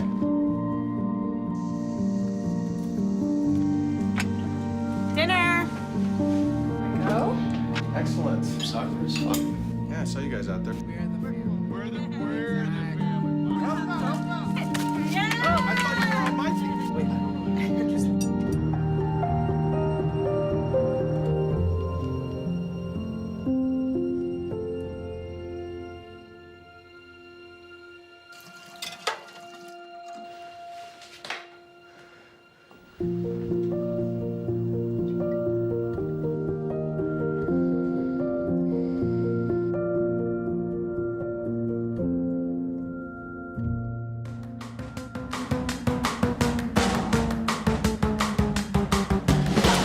Cowboy State Daily Show. Don Day joins us with the day weather forecast. This guy, probably the most famous meteorologist in the United States, certainly in the Rocky Mountain West. I'm serious, Don. You are between Lusk and Lingle. I am, yes. He's the top-rated weather guy between Lusk and Lingle. You got to step up your marketing team's game if that's your slogan. You got to reach higher, man. Hey, don't offend people in Lusk and Lingle. You're immortalized in works of fiction and novels. We can see Don Day. And if I was going to make a movie set in Wyoming, I would start it with an opening scene of like a rancher, early morning, still dark, and he's having breakfast, a hurried breakfast at the table because he's got to get out. It's calving season, And in the background, faintly, you can hear your voice. You are the wake-up voice of every kitchen table in all the state. When you hear this voice, you know Wyoming. You made it windy today, Don. Really windy. Windy. Boy, we've got a lot happening. We actually have weather to talk about. Totally. I'm looking at a snow squall that just hit Laramie. This snow squall basically is going to go almost border to border. It's going to peter out before it gets to Cheyenne, but this snow squall went from Evanston and right down the interstate, making things slick, like zero visibility. And then you talked about wind. The frontal system is going to make for a lot of wind in the central and eastern part of the state. And then we've got more snow coming into the high country. And then tomorrow, Jake, we talked about this yesterday, tomorrow afternoon and tomorrow night, there'll be places in the state that actually, there will be some locations where somebody may be forced to get the snow shovel out. Whoa, that would be Pulse 2. You promised 3 pulses. The first one now is Pulse 2. This is just priming the pump. Pulse 2 could bring some stuff, huh? Yeah, the second one is going to be a bit more impactful, mainly because 2 reasons. It's going to move a little slower, and it's got Canadian air tapped into it. And that is going to help make the snow production a little bit better. But for the central, the northeast, the east central parts of the state, even back around Lander and Riverton, it's not the storm of the century, but, we're talking 2, 3, 4, 5 inches in some areas. Places like Gillette and Buffalo and Sheridan and Casper and Douglas and Lusk and back over towards the Wind River Basin and parts of the Bighorn Basin are going to see accumulating snow. So that's news. I know it shouldn't be news in February, but it's been a while. It's been that kind of winter where that is news. Right now, causing problems on the whole Interstate 80 corridor. I see nothing but exclamation points on the map, meaning, you got to watch where you slow it down, go slow. But it's good news for the snowpack, and it's what they call a money maker at the ski resorts. They love to see it. Pulse 2. Pulse 3 comes when? The end of the week? Is that got a lot of snow? It's going to be, that is going to take, so each one of these systems goes a little further south. So the third system, I think, is going to be more of a Utah-Colorado storm, but it will get the I-80 corridor with a little bit and the mountains of the west. So the second one is the one that's going to be the most impactful in terms of covering the most of the state and bringing the biggest impacts in terms of travel. And you mentioned calving. Some folks might be in that situation right now, some aren't. But livestock interests have to pay attention. And you got to remember how to drive on ice, especially I-90 and I-25 tomorrow night. I know. The memory always, with a return of weather, somebody takes a corner too fast. And we know. Wow. What you brought? Snow. So let's talk about that pay increase because you are the most famous weatherman and now bringing winter to Wyoming. Thanks, Don. Bye-bye. Cowboy State Daily Show on a Tuesday. Yeah, that's Pulse 1 we're seeing now is bringing enough snow to be bothersome, certainly to Evanston and Rawlins and Laramie along that I-80 corridor. Definitely seeing a snow event. And then Pulse 2, that could be shovelable snow, if that's a term. Let's get back into the Zoom room. We're going to talk to Jim Skovgard. Well, let's do that. Mr. Skovgard, how's life where are you? You're in Mills, I want to say. Yes, sir. Casper, Wyoming, Mills. Yeah. My hometown. So back in April, you declared for a seat in the U.S. Senate, United States Senate. That would be the seat being vacated by Senator Cynthia Lummis. Since then, we've heard that Congresswoman Harriet Hageman also eager for that. So tell me about you. I know you grew up early in Grable. You went to high school in Basin. 5th generation Wyomingite. Wants to be your next U.S. Senator from Wyoming. Right. I am Jimmy Skovgard. I grew up in Grable and went to high school in Basin, attended the University of Wyoming, was commissioned in the Wyoming Army National Guard. I have a degree in history, and I've noticed that our great Republican Party has drifted a bit away from center, and I'd like to bring us back to center and unite the state again on some common principles that I hold dear. Jim, I've heard you say the Republican Party is sometimes a victim of its own success. How has the GOP lost its way, do you think? Well, I was talking to my rep here in Mills, J.R. Riggins, and he tells me that he feels like the Republican Party is being infiltrated by Democrats and unaffiliateds and what have you. And I'm like, well, I wonder why that is. It's probably linked to our primaries in Wyoming. In the Wyoming primaries, we see about a 97% pass through in the Republican Party. So if you win the Wyoming, the Republican primary, you're pretty much a shoo-in to be elected. And so I thought, well, sorry about that. No, that's right. Because, that's how I did want to talk about that, because I know that is super important to you when we talk about party affiliation. And, it's to me, and I think maybe to you, it's a shame there has to be party affiliation. Do we have to put R's and D's after our name? We have to pledge allegiance to these parties. Why can't we just pick the best man or woman? And when it comes down to primaries, now that we have these closed primaries in Wyoming, it is really, it has made party affiliation everything super important. And it's just that emphasis, I don't know, it kind of ruins stuff. What do you think about the way we do primaries now? And I don't know. I think the primary system is a little flawed for the reason I stated earlier. I mean, we're running into a monolithic system in Wyoming. If you're not a Republican, you have no say.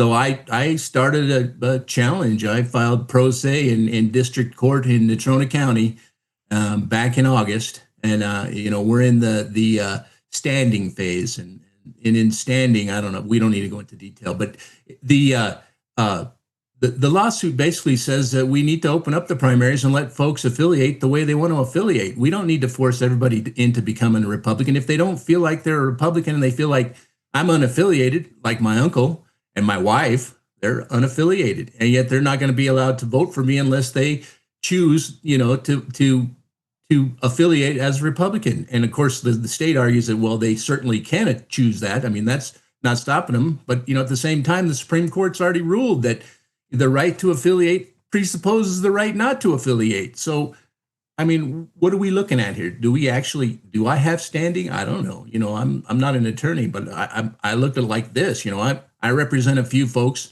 who want to vote for me. So they're entwined with me. I think that perhaps I might have standing, to challenge this rule. When voters head to the primaries this August, they'll be asked, one, prove that you are a resident, show that, proof of that you are registered to vote and you can vote. And then they'll be asked, well, which side are you on, red or blue or neither? And it's unfortunate when you say, I don't know, let me see who's on the list when I get in there. I don't want to have to declare it. Would you rather just, show that you can vote legally and that's it? It's a little worse than that. In 2023, we passed some legislation that says that we have to affiliate by the 13th of May, 96 days before the election. Right. So if we don't do that, we don't get to change and vote for whomever we want. We have already either picked a side by May, or we don't get to change who we vote for in the primaries. And since the primaries are the election now in Wyoming, we're basically telling about 60,000 people in Wyoming that they've been disenfranchised, the Republican primary. And when I say that, because I got the voter rolls, the same ones that Chuck Gray released to the DOJ, which severely irritates me because there's a clause in our state constitution that prevents the release of driver's license numbers and so partial Social Security numbers. Wildfile reported that Chuck went ahead under this rule that the feds have and released that. I'm like, under what authority does the Secretary of State have to release that type of identifying information about Wyoming voters? We're conservative in Wyoming. We expect our government to stand up for us and to protect us from that type of federal overreach. That's the exact thing that we talk about in the Republican Party. We plank number 23 of the 2024 position in the Republican Party says that we are going to fight against federal overreach. And yet we have Senator Loomis and Senator Barrasso and Representative Hageman sponsoring this SAVE Act that reaches directly into they're going to provide a list to our county clerks and say, this is what you have to have. The federal government's going to do this in Wyoming, where we have zero problems with elections. I have to say, why? Why are we fighting for that? Who's standing up for Wyoming? Who stands behind Wyoming? I've heard of plenty of folks say, I stand behind the president, and I'm grateful for that. But somebody needs to stand up and stand behind Wyoming, and that somebody's going to be me. Yeah. Well, that kind of gets into my next question, Jim. Jim Skovgard declared to run for U.S. Senate. So that's your motivation to step up and stand for folks, because you bring what I consider positives: zero political connections, zero experience. You are a clean slate. You're not a lifetime politician. Your only agenda from your campaign site is our voice, the voice of Wyoming. That's your agenda. So why U.S. Senate? Why get into politics to begin with? That hasn't been your thing. And why are you shooting for this seat first rather than anything else? I look at my age and I say, what is the greatest, impact that I can have at my age starting in politics? And then the greatest impact that I can have is a force to unite folks in Wyoming to stop the division, and to share a message that if you see a message that somebody is sharing about division, you should drop it. Yeah. If you're on Facebook and you see a message that degrades a neighbor, you should pause it or snooze it or whatever they call it on Facebook. Put that friend of yours on hold for 30 days until their message changes. I call it yelling into the noise, the online stuff, but really we have the choice to what we consume. The information that we consume is forming an opinion in our minds. We see a message 7 times and all of a sudden we start thinking, well, at least we remember it. Then we see it 7 more times and somebody repeats it to us 4 or 5 times, and then the truth no longer matters. I'm like, where's that coming from? The only people that have that kind of money to send that kind of information out are the folks that have tremendous amounts of money and don't care how it's being spent. And that's not my campaign. I would rather find one volunteer than, have somebody say, oh, here, Jim, take the maximum campaign contribution. And, I'm perfectly transparent about that. If you want to see my finances, go to my website, look at my finance page, review who's donating money to me. You're going to find that there's no Elon Musk there. There's no whomever is supporting the Republicans. I just saw an ad the other day for Reed Rassner. He said, he's raised $200,000. And I'm like, well, how'd that happen? Where's that money coming from? Is that money coming from within Wyoming? Because I don't think so. I think you might be going outside the scope a little bit, and that brings up another point. I saw an article in the Basin Republican Wrestler concerning $30,000 donations to state legislatures that toe the line. I'm like, whose line are they towing in? Where's the $30,000 coming from? Just a rumor, I haven't confirmed it, but I'm reading this in the news and I'm like, why am I seeing this kind of stuff about Wyoming politics? Yeah. Wyoming politics belongs to Wyoming. We're seeing more and more money in Wyoming politics for sure. 5th generation Wyomingite is with us. Jim Skovgard, running for U.S. Senate. He served in the U.S. Army National Guard from 1986 to 2001 and attended UW. So, yeah, what else? Agency. I see the agency of us under attack, and the common Joe. The guy that I'm on the couch, talking to myself last year, and I'm like, oh my God, we've got some issues here. And I'm like, what happens to me if I lose my agency? Then I'm ceding the agency of my granddaughters, and that's something that I can stand up for, something I can fight for. If I need motivation in this campaign, I just think of those 3 grandbabies and. The fear mongering in politics, the attack, that's all motivated Jim Skovgard to get involved.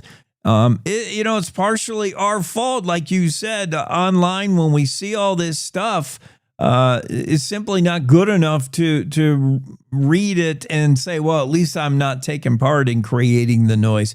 Turn the noise off, pause the noise, and listen to some quiet and some common sense. Jim Skovgard. What else, Jim? I want folks to reach out to me. This is a poll campaign. I don't have the money to go out on Facebook and complain about people's political thoughts and things like that. Reach out to me. I'll come and talk to you. I'll sit down and have coffee with you. Send me an email if you live in Casper. I'm going to travel around the entire state at some point. I've got a calendar on my website. When you see me coming into your neighborhood, pull me into that neighborhood. Sit down for coffee. Let's have a chat at your local library. Wonderful resources, the local library. Didn't ever realize that before I started a campaign. But if you're like-minded and you need some help getting your campaign started, reach out to me. I mean, I don't mind. You can be of any, as long as you're in Wyoming, of course. But reach out. Let's talk. Let's get your campaign going. I'm here to help. You want to donate your money or better your time to the campaign? Jimmy Skovgard, U.S. Senate 2026. Find him on the internet at Skovgard. Now that's Skovgard 2026.org. I'm excited for the campaign. Jim, check in again as we get further down the road and closer to the primaries. All right, I got a parting little piece of information. I think that the second pillar of my platform is to use technology to integrate the voice of our constituency. It's not being done, and I think that there's some real potential there. I mean, it's going to require some participation, a little bit of work on the part of the constituency, but there's a possibility there. I've started a secondary site called grassrootsmvt.org. It's right now it's in the development stage, but there's 4 surveys up there. You're welcome to go take a look at those and see how it works, how it protects your voice as a Wyoming voter. And, it's like I said, it's going to take a little bit to get used to, but because we're not used to participating at that level in our government, but I think we can. No, but you are, you bring that digital marketing background. So you know how to do that stuff, and you can help us get into that whole age. I guess I'm ready. I'm not afraid. The best ideas belong out there amongst the people. They're out there. We just need to have the will to go out and find them. When you have a politician that assumes that he's the best thing since spilled milk, as my mom used to say, wrong.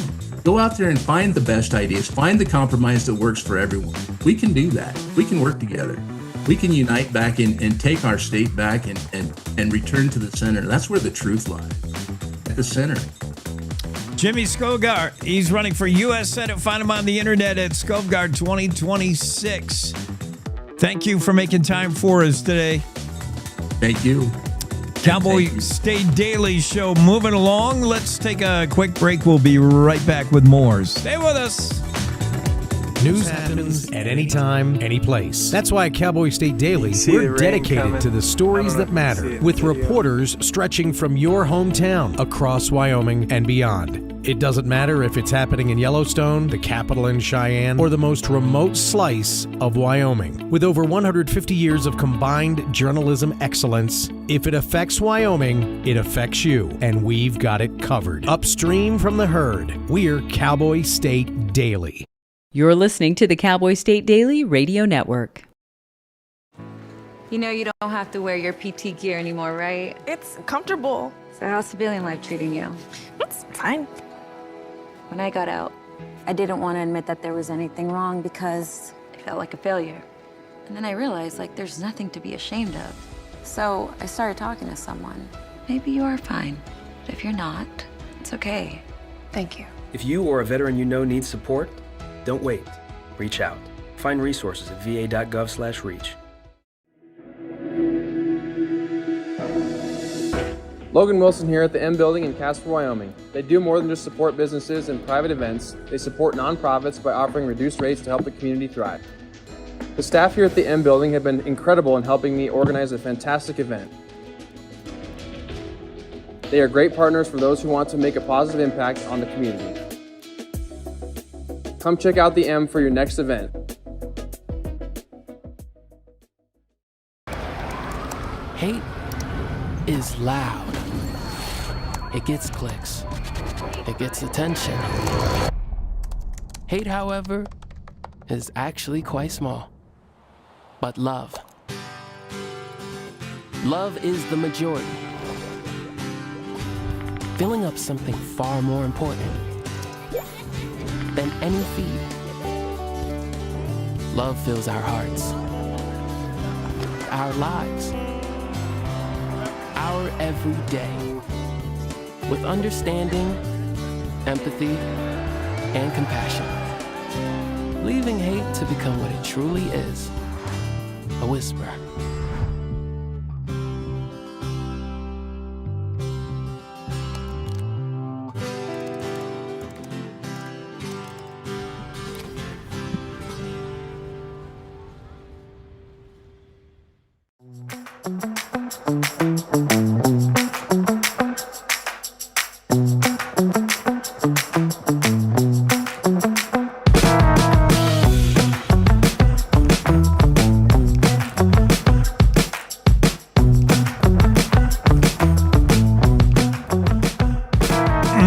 Cowboy State Daily Show still to come. We're barely halfway through. Still got Paul Ulrich is going to be here. Vice President Jonah Energy. Talk about the latest with judge's decision, a ruling that's being challenged by the state. Yeah, it's concerning expansion down there in the patch. David Schaller will be on. He's the founder of WolfQuest, my new favorite online role-playing game. You're going to love this. It's crazy cool game. Paul Hutton, author, will be here. He's also got a day job as well at the Buffalo Bills Center of the West. He's the interim curator.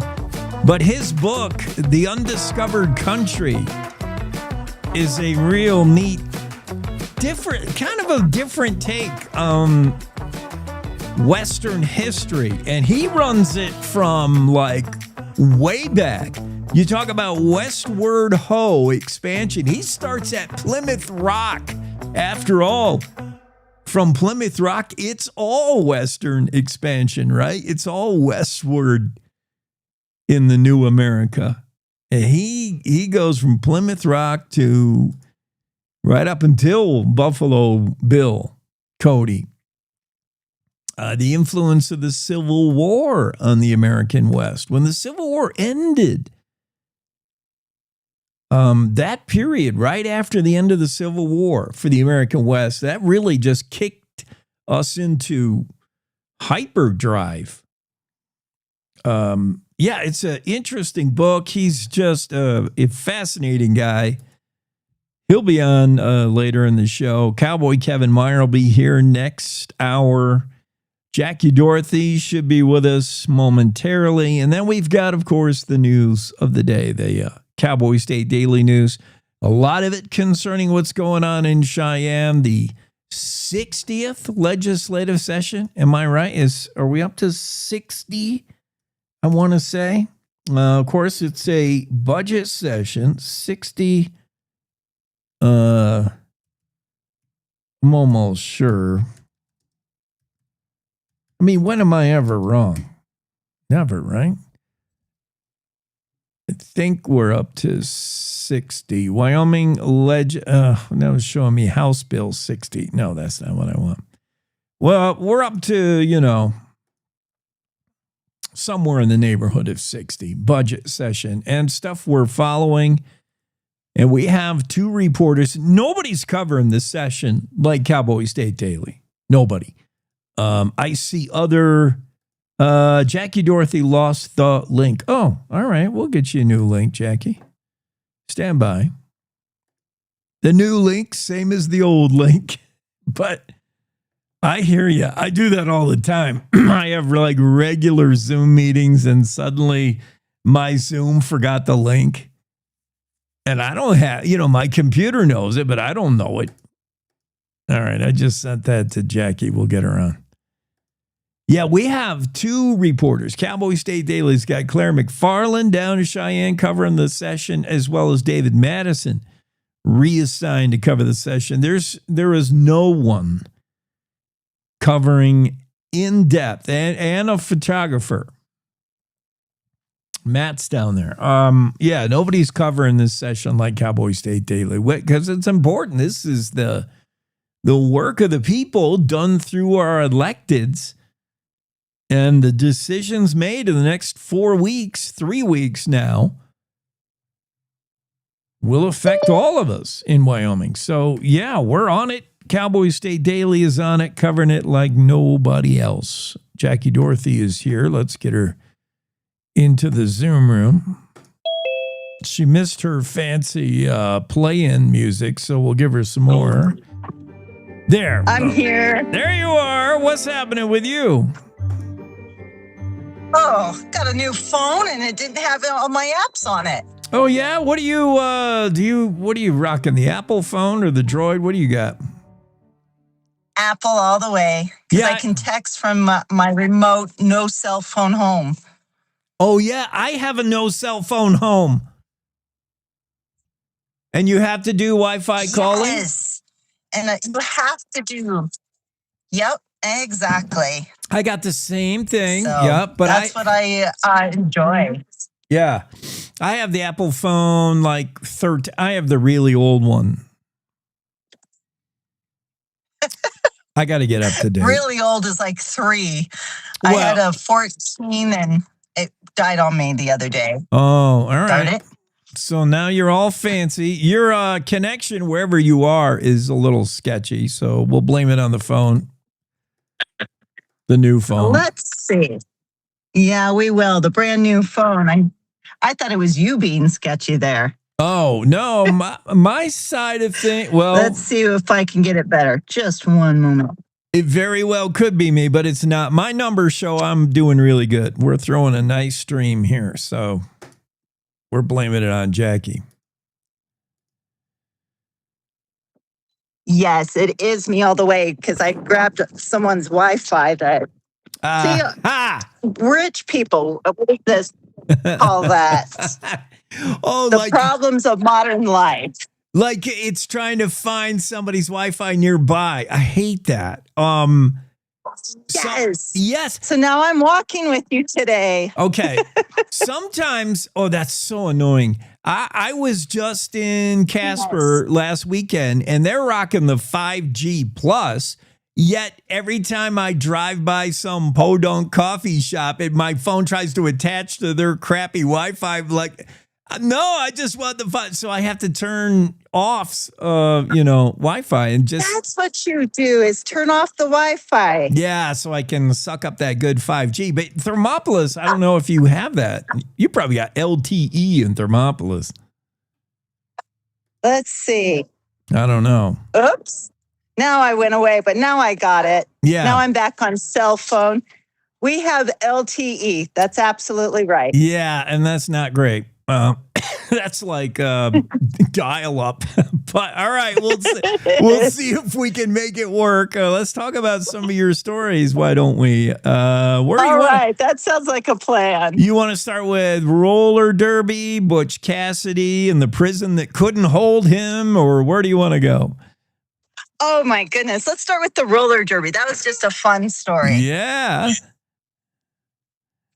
Okay. So I had a friend that was a roller derby, and she started when she was in her 40s, and she just had a blast with it. So when I saw that Fremont County had one, I just had to get a hold of them, find out what was going on. And this is just a very full contact sport. Think hockey players on roller skates. That's the best way to define it. Mm-hmm. We have a roller derby team here in Jackson. They're pretty good. I'm sure we play is it the Big Hole Brawlers? Who are your guys? The girls? They're called the Rattle Skaters. Instead of rattlesnake, they call themselves Rattle Skaters. And so just so many fun names. I can't even remember all of them, but you could see them in the article because I grabbed a few. But it's just a way that mild-mannered teachers, and the one I talked to, she's an acupuncturist, and she says it's just a great way to take out that aggression. Totally. You're in a peaceful setting all day, and have some fun. My favorite thing, and I remember this sport back when it was in maybe its heyday. It was televised, and so much of it was fake. But if you watch it today, it's really fun. It's not fake. It's not orchestrated. It's not, planned and scripted. It's a fun sport. And for the ladies, I mean, even if you don't know anything about it, like what's the jammer and what is the intent, it's just fun to watch. My favorite thing is the personalities adopted by the participants. They have names and personalities. I know the one I interviewed, she talked about putting on war paint and just out there. And, she started off life, like you said, as a jammer. And as I start to understand the game, it's almost like a human machine, is that you have the one person that's trying to get through, and they have to get through the blockers. Is that what they're called? And just slam their way across the rink. It's just a great game. Yeah. And what you were saying, I, of course, being the history, look up the history, and I believe it was formed in 1940s when this promoter discovered that the roller races, because they were having all these roller skate races, he noticed the audience loved it best when the girls started pushing and shoving each other to win. And so that's how roller derby started, because he's standing there like, the crowd's cheering, girls are pushing and shoving. This is it. This is the game. And it did get to, like you said, the point where it became all show. It was predetermined who was going to win, and it was just a performance. And it kind of fizzled out in the 1970s, and it came back in the 2000s. Then rules and regulations were put in place, and now it's the real deal. So lots of fun. If you want to check it out, we have a team in Casper, Jackson. Jackson actually in Casper and Riverton have all allowed guys to play because they didn't have enough players. You have to have 12 to 14 players, and in order to get their numbers, they're like, okay, our coach is going to play with us. And they're unregulated. That's why they can have those play. And if they play an all-girl team, they borrow players from everybody else. So it looks like a lot of fun. It is a lot of different sport. If you're starting from zero and you want to get full immersion in roller derby, watch the movie Whip It from 2009. That'll tell you everything you need to know. Fun movie. And if you ever get a chance to watch one of these bouts, they're really cool. And I'm glad you got to do a story on it. It's always fun to hang out with jammers. They're the one with the star on their helmet. They're the fastest skaters. Yeah. They're the ones trying to get the points, and the blockers are using their body checks and trying to stop everyone else. And I liked what she said. It's not a matter of when you fall or if, it's when you fall. So they practice falling as well. It wouldn't be half as fun without the falling, without the mayhem and the violence. It's got a little bit of everything, speed, artistry, and a lot of physicality. I like that in a sport.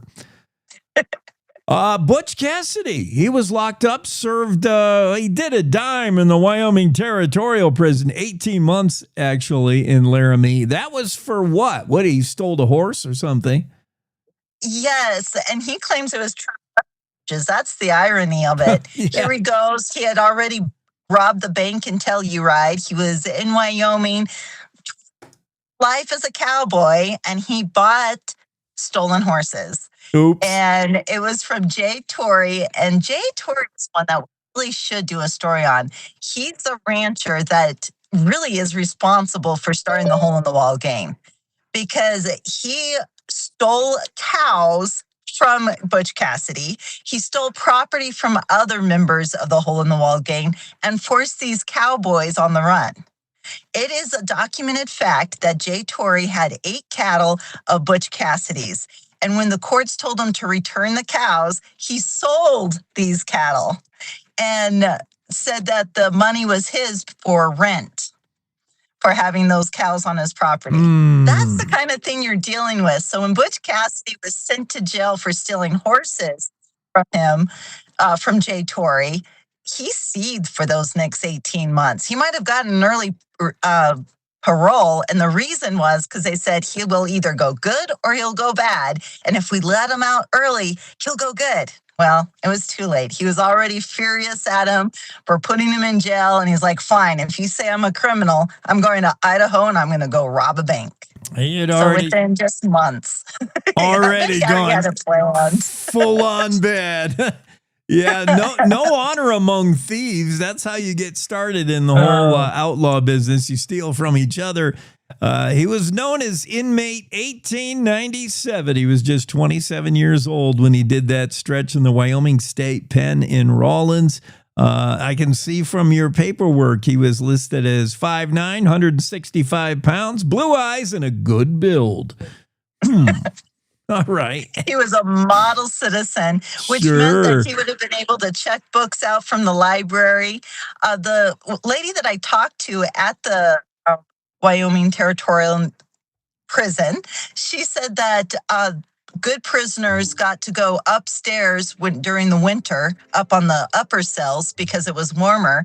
And then during the summer, prisoners like Butch Cassidy would have been on the bottom part of the cells. So they were stacked. And you can today go visit now on my bucket list. I just did a phone call with her, but I want to go see them for myself. They're like 6x6, 6x7. We got to go. It's a road trip. From Wyoming outlaw, famed outlaw Butch Cassidy to roller derby, a whole bunch of outlaws on wheels. What stories from Jackie Dorothy? Fantastic. Jackie, have a great day. I will, now that I can connect and got my phone working. Ah, that's cool. All right, we got to duck out of here for news. Let's do that now. It's time to take a look at what's happening around Wyoming. From the Cowboy State Daily News Center, I'm Mac Watson. The state Senate advanced a bill on Monday that would rescue the Wyoming Business Council by rebuilding the controversial agency. Cowboy State Daily's Claire McFarland reports it would also freeze its work while lawmakers and others reevaluate the council. So there's 3 bills. 2 of them are twins. The twins are kind of a soft freeze. One of those is still moving on the House side. One of those is paused on the Senate side. But what the Senate Minerals Committee advanced Monday was the hard freeze. Stop everything for a year, like no new projects, no expansions, while we evaluate you and see what the heck, what you're all about, right? Wyoming Business Council CEO Josh Durrell voiced optimism on Monday, telling the Senate Minerals Committee that he's excited about the intention, the effort, and the interest into diving deep into what the Business Council does. Former Wyoming lawmakers say someone distributing checks on the House floor was brazen, shocking, and unprecedented. Cowboy State Daily's Zach Sontag reports that one former lawmaker says when it comes to ethics violations, he can't recall anything of this magnitude. I spoke with former Representative Ron Michaeli, Uinta County Republican. He served for 16 years in the legislature, and that was both in the House and the Senate. And when I asked him, have you ever seen any kind of ethics scandal like this before? And his response was instant. He said, I have never in all of my time seen or even heard of something of this magnitude. Rebecca Bextel has said publicly that she was distributing lawful campaign checks on behalf of a Teton County donor, and that she did so in person because she knew she'd be in Cheyenne. I'll be back with more news from the Cowboy State Daily News Center right after this. WYDOT wants to remind you, with weight-based wind restrictions, Wyoming winds can create hazards for all types of vehicles, especially light, high-profile vehicles like box trucks. Know your gross vehicle weight and heed the advisories and closures. This reminder from the Wyoming Department of Transportation. Did you know it's illegal to dig or excavate without knowing what's below? This is Jan Warren, Executive Director for One Call of Wyoming. We will be hosting workshops around the state to educate homeowners, realtors, landscapers, underground facility owners, and excavators on the state law, industry best practices when it comes to planting a tree, building a fence, or any other excavation project you have planned. Join us for a free breakfast, get your questions answered, and learn how One Call of Wyoming is here to help. Go to onecallofwyoming.com and register today. What if healthcare worked the way it should? Hoskinson Premier Care. Comprehensive quality care with one predictable fee. Unlimited office visits, annual wellness exams, preventative screenings, and advanced imaging. Primary and specialty care, in-house labs, mental health and wellness support, including physical therapy and nutrition. Just for $250 a month. No copays, no deductibles. World-class care right here in Gillette. We are the future of healthcare now, and your doctor works here. Visit HoskinsonHealth.com. Cowboy State Daily News continues now.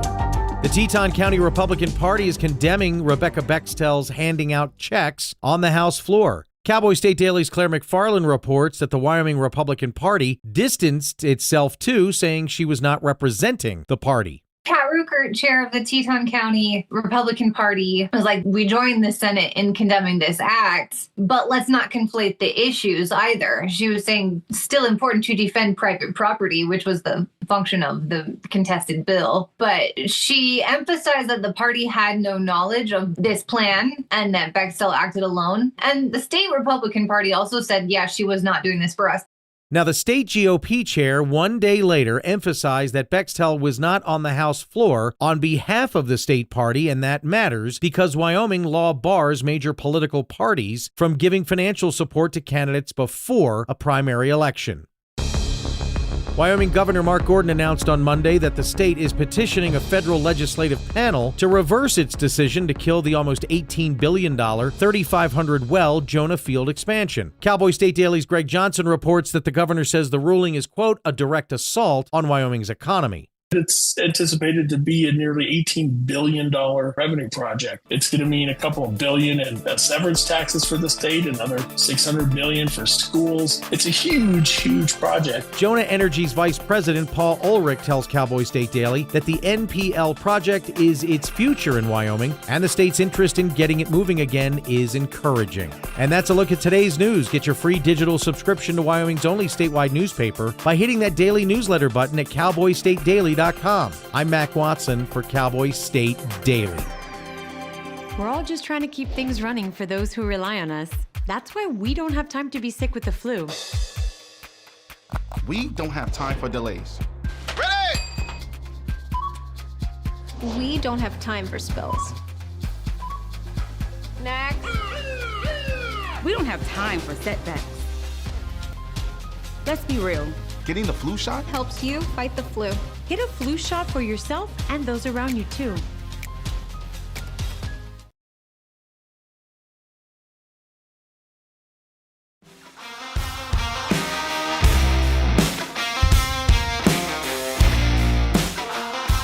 Cowboy State Daily Show Tuesday. We're in hour 3, and I'm now officially running only 1 minute behind, not 2. So I'm catching up, Paul.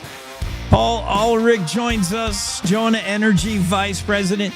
We're talking about the same thing. If you tuned in about, a few weeks ago, we were talking about this same issue. The Federal Interior Board of Land Appeals, the IBLA, that's how we're going to refer to them. Not the bad guys. We'll call them the IBLA. January 15th decision, a 2-judge panel. Rather, they saw some things in, I think, your application for expansion that they had concerns with. And rather than ask you about them or say, hey, we don't like this, fix it, they threw out the whole thing.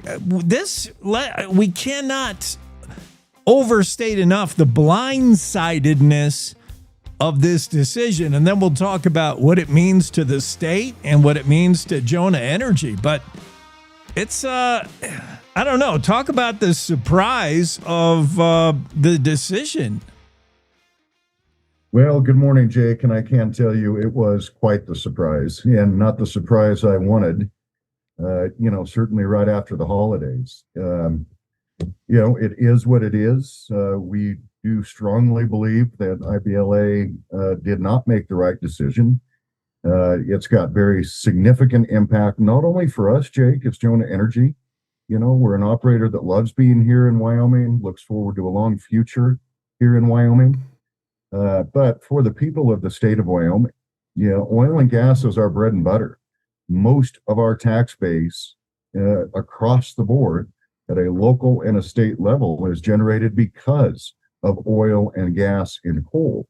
So anytime you take a large potential piece of the puzzle, chess piece off the table, that impacts all of us.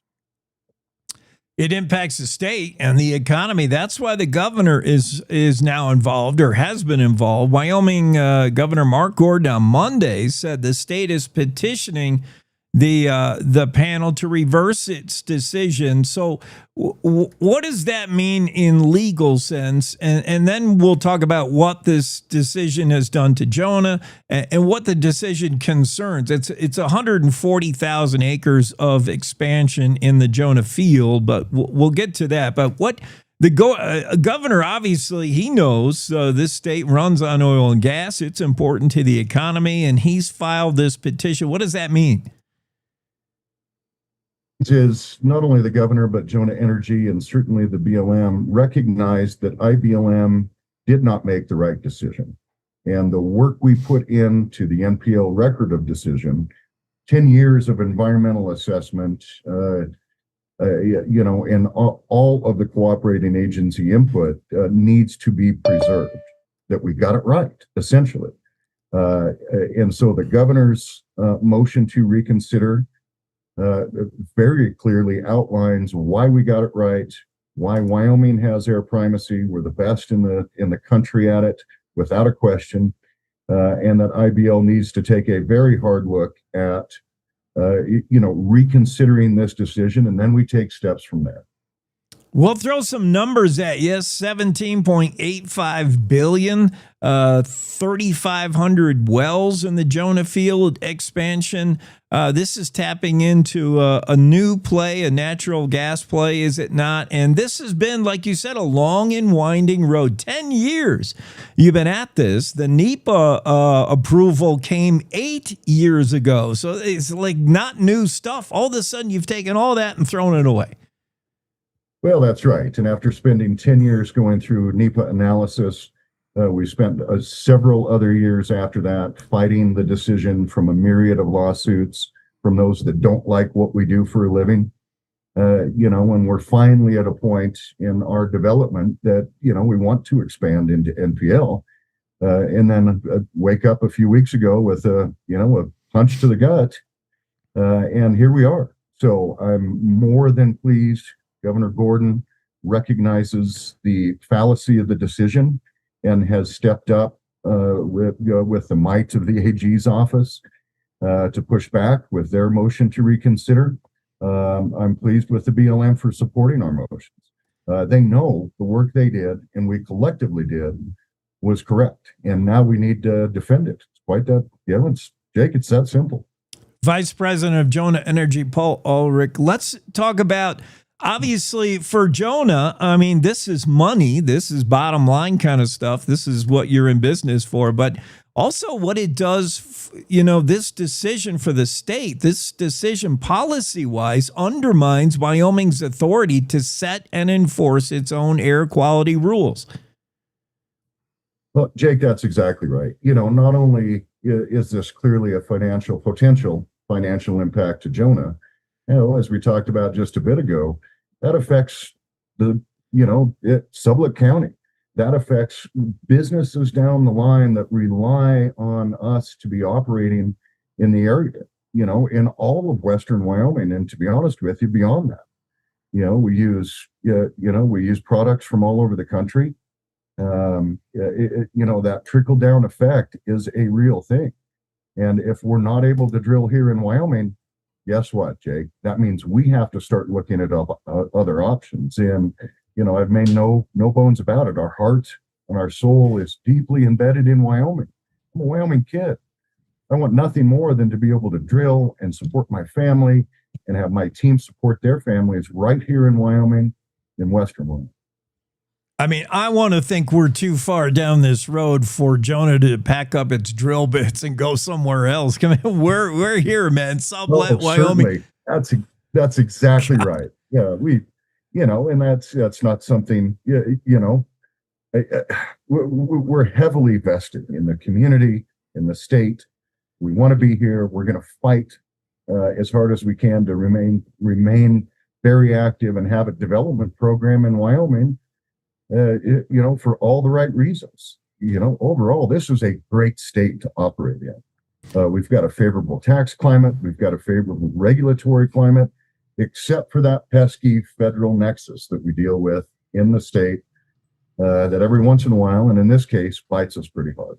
This was bigger than a wet blanket, this January 15th decision. This was just a complete shutdown of what's something that's been rolling for a decade now. I know, obviously, the IBLA expects Jonah not to like the decision. Now they're getting an earful from the state and the governor. What influence can Doug Burgum make? That's what I'm interested to see. We now have a new U.S. Secretary of Interior, Doug Burgum. Can he have any sway here? What could he do? Oh, certainly. The Department of Interior, IBLA, is housed at DOI. So the Secretariat does have broad jurisdiction over all things Department of Interior. I fully expect the Secretary I know the Secretary is aware of this issue. They have assumed jurisdiction. They're going to be taking a hard look at it for the reasons that we motion for reconsideration as well. We know we're right. We know we did it right. That's what's frustrating as much as anything is we put so much work into it, and we know we're on the right side of it.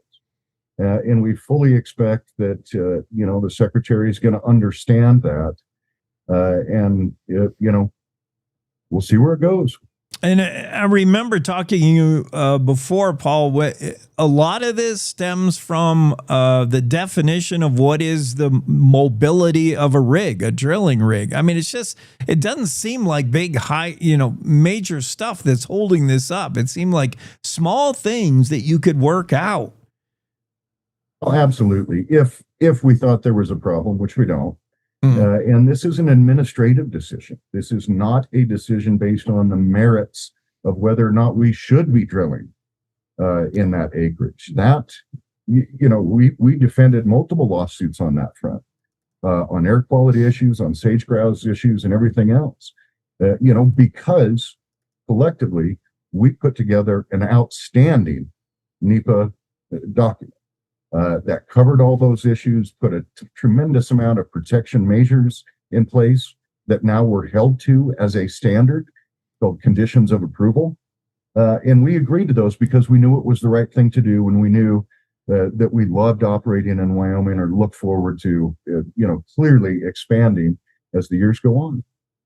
If you come out on the other end of a NEPA with an approval star, I mean, that is a grind. I can't think of anything tougher. I've seen many projects in the NEPA grind, and if you get their seal of approval, if you come out of that, I can't imagine what any other opposition could be.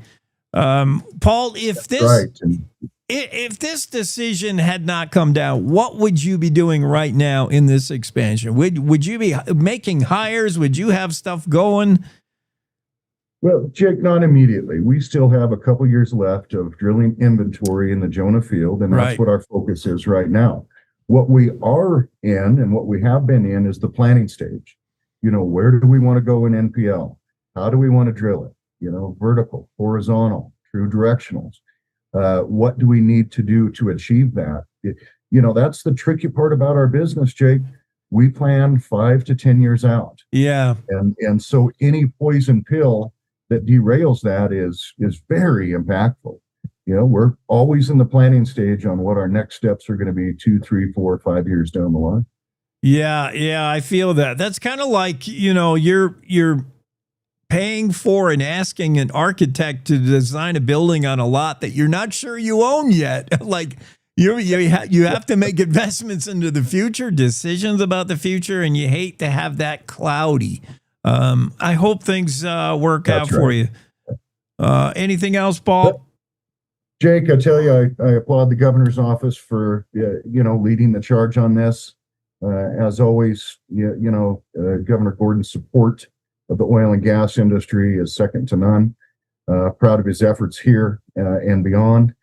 And we shall see what comes. But, in Wyoming, if we all fight and fight together, we typically come out on top. And I expect that to be the case.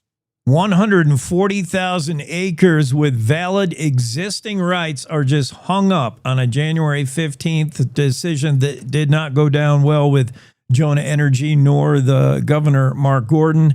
And NPL expansion south of the Jonah field just is all clouded and uncertainty right now. Thanks, Paul, for coming on. Appreciate it. Hey, Jake. Good to see you. You take care. You too. Cowboy State Daily Show on hour 3. We're rolling past the halfway mark. Still to come, Cowboy Kevin Meyer, if he hasn't blown away. It's super windy in Douglas. And David Schuler will be on, the founder and creator of a new online role-playing game called WolfQuest. It's unlike anything you've ever seen. That's all coming up before the hour's up. Let's take a break. Let's face it, mornings are tough. Gotta get up, gotta get the kids ready, feed the dog, the cat, every other living thing in your house. Oh, get caffeinated. It's a lot of work. It's a lot of work. But you also want to be informed, catch up on what's happening in Wyoming and the world as well. Hear from the newsmakers of the day. That's why Cowboy State Daily has The Morning Show with Jake. Jake Nichols talks about the news you care about, not some ponderous, overwrought, inside the Beltway show that's syndicated out of New York or LA. You want the news that's going to affect you and your life. Jake interviews not only the newsmakers, but the deciders, the people who make the decisions for the future of Wyoming. Plus, you'll hear the stories directly from our award-winning reporters from Cowboy State Daily. So make sure you start your day off the Wyoming way with Cowboy State Daily's Morning Show with Jake Nichols. Monday through Friday, 6 a.m. to 10 a.m. Stream it on our homepage. Watch it on YouTube. Cowboy State Daily's Morning Show with Jake. Oh, and don't forget your car keys. This is the Cowboy State Daily Radio Network. I don't think that many kids in my son's school even do it. He makes fun of his friend who vapes. He would never try it. She's into soccer. She's on the honor roll. She's just not the type. No way. No way. No way. No way. My kid would never vape. Get your head out of the cloud. Today, nearly 8,000 kids will start vaping. Maybe even yours. Learn about the dangers at talkaboutvaping.org. Life's daily battles are not meant to be fought alone. We're not powerless, so long as we don't lose sight of what's important. Don't be afraid to seize that moment to talk to your friends. Cloud, you okay? Because checking in on a friend can create a safe space. The first step on our new journey. You coming? Reach out to a friend about their mental health. Seize the awkward. It's totally worth it.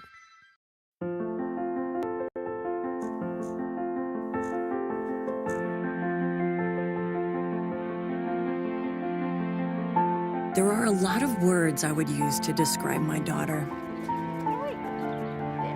Kind, strong, hilarious.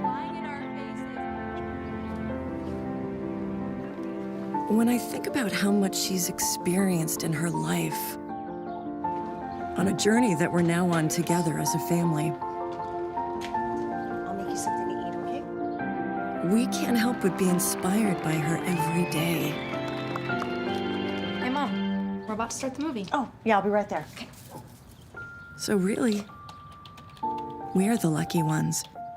Learn about adopting a teen from foster care. You can't imagine the reward. Visit adoptuskids.org.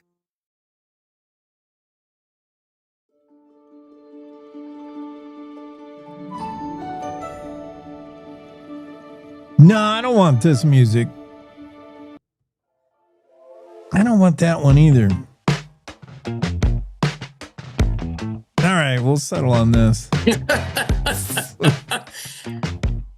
For our next guest, this is our music intro. This is the best we could do.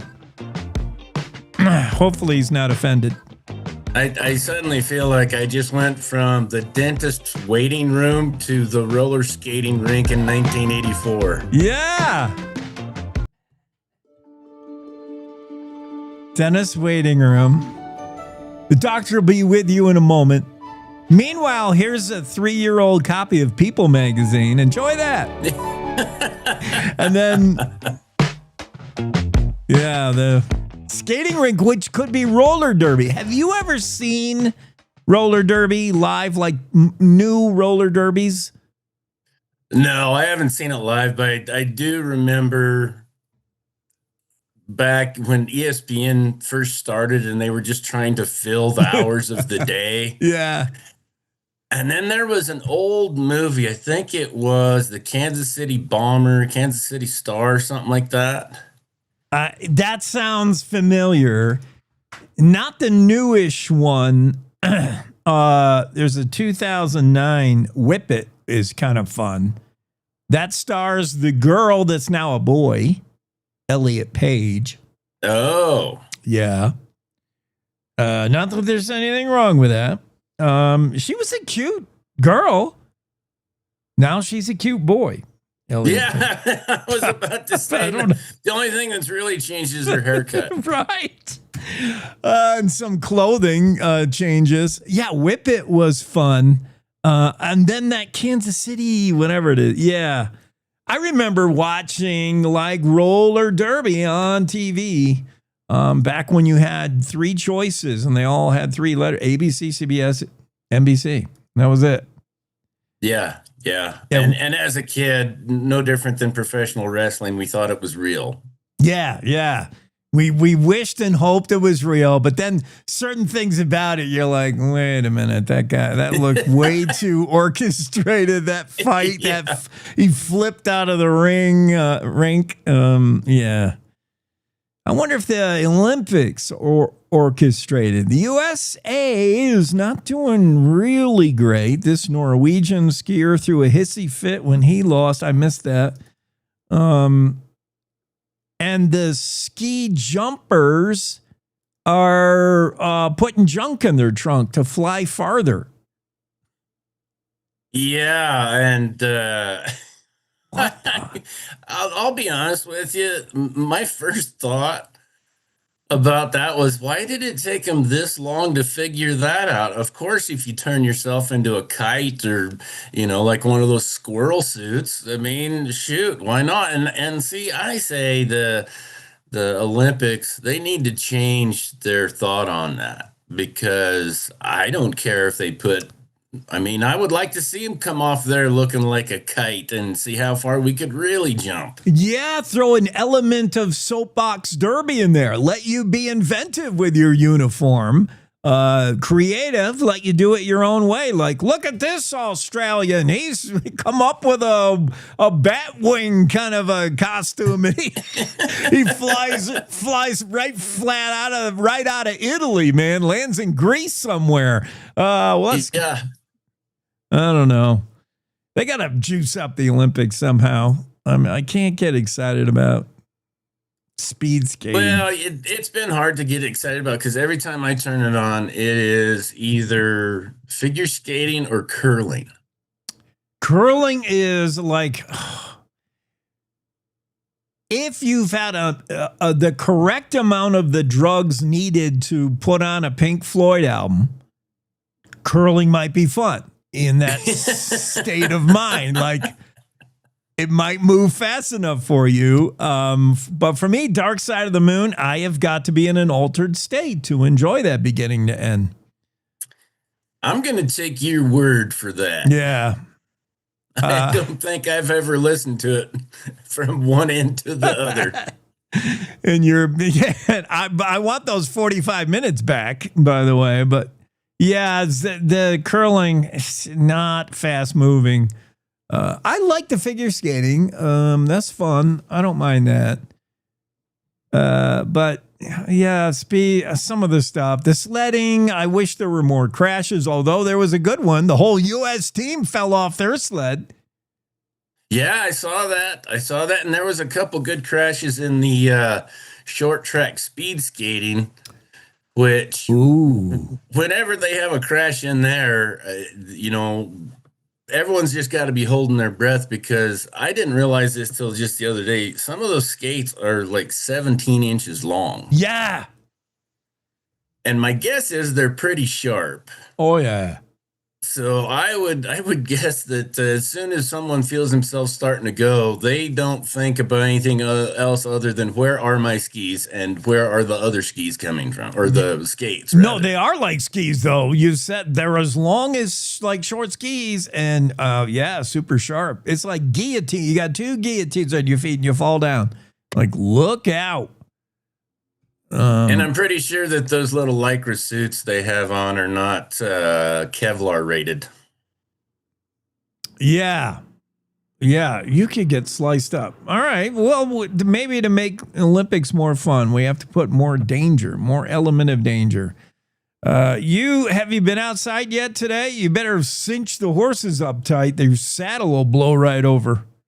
I tell you what, when I went out this morning to start chores about 6:15, it could not have been nicer. The sun was just coming up. There was not a bit of air movement. And having heard the forecast and looked at the forecast, I knew that was going to be short-lived. And by golly, it was short-lived. That breeze picked up and the temperature went down. And yeah, so now just going to enjoy the lack of flies and Californians for the rest of the day. Yeah, it'll blow all the nuisance away.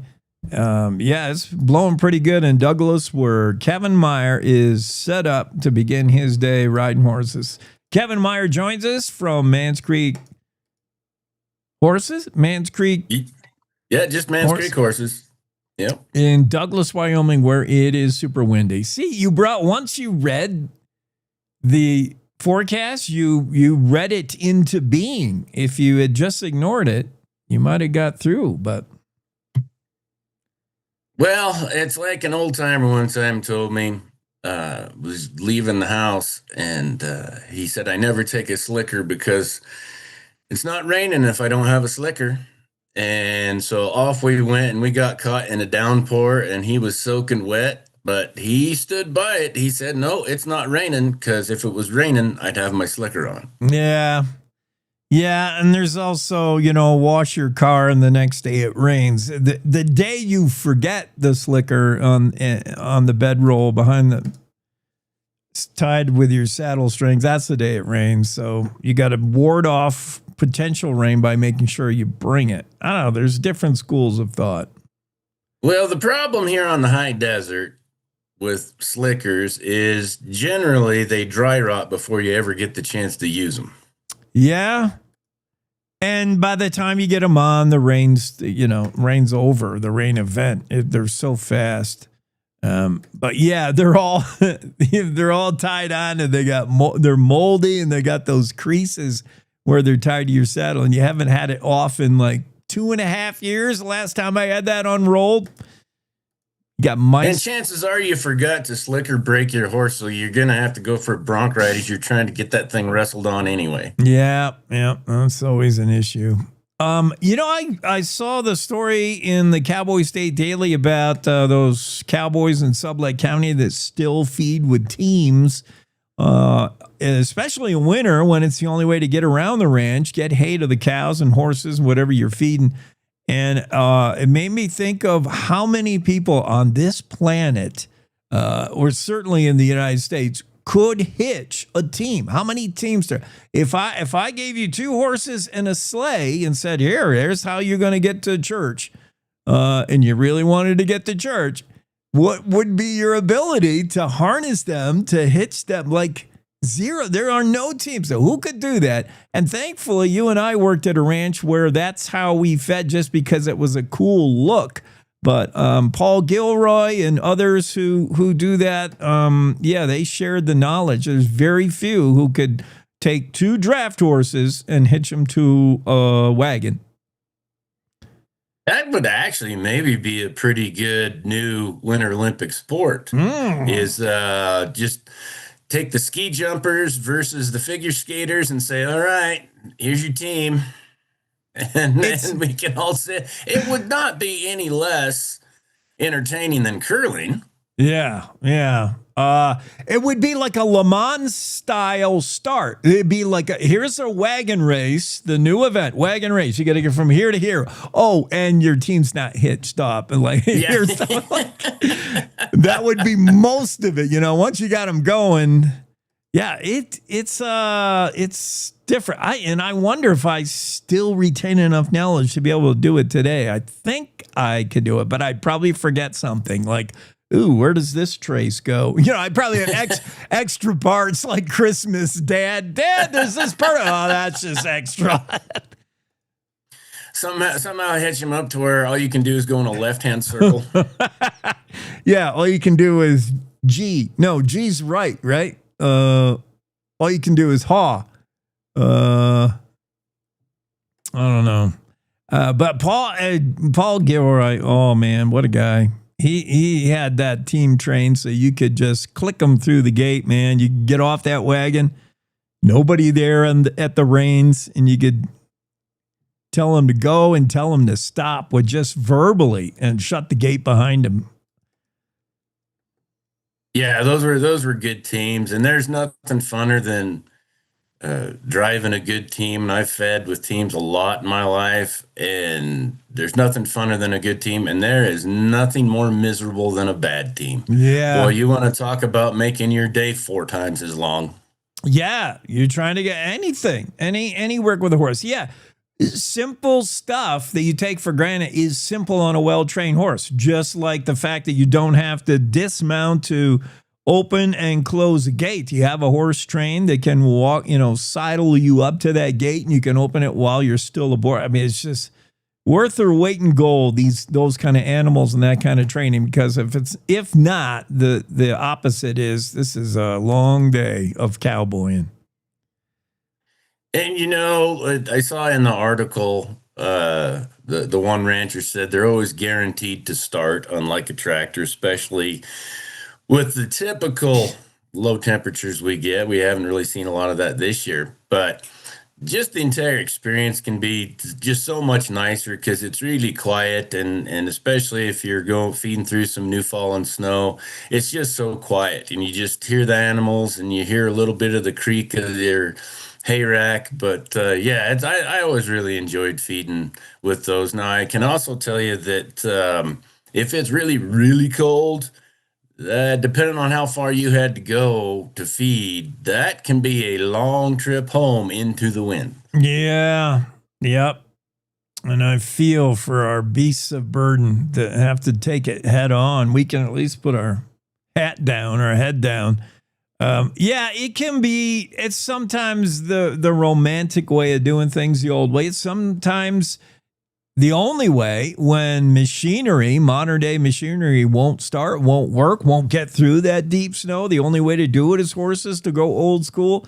That's kind of fun. And then just the quietness of it, doing things an old way. I watch right out my window, I watch Game and Fish, although I don't know that they've pitched hay yet at all this winter, but we have a state elk refuge right out that window.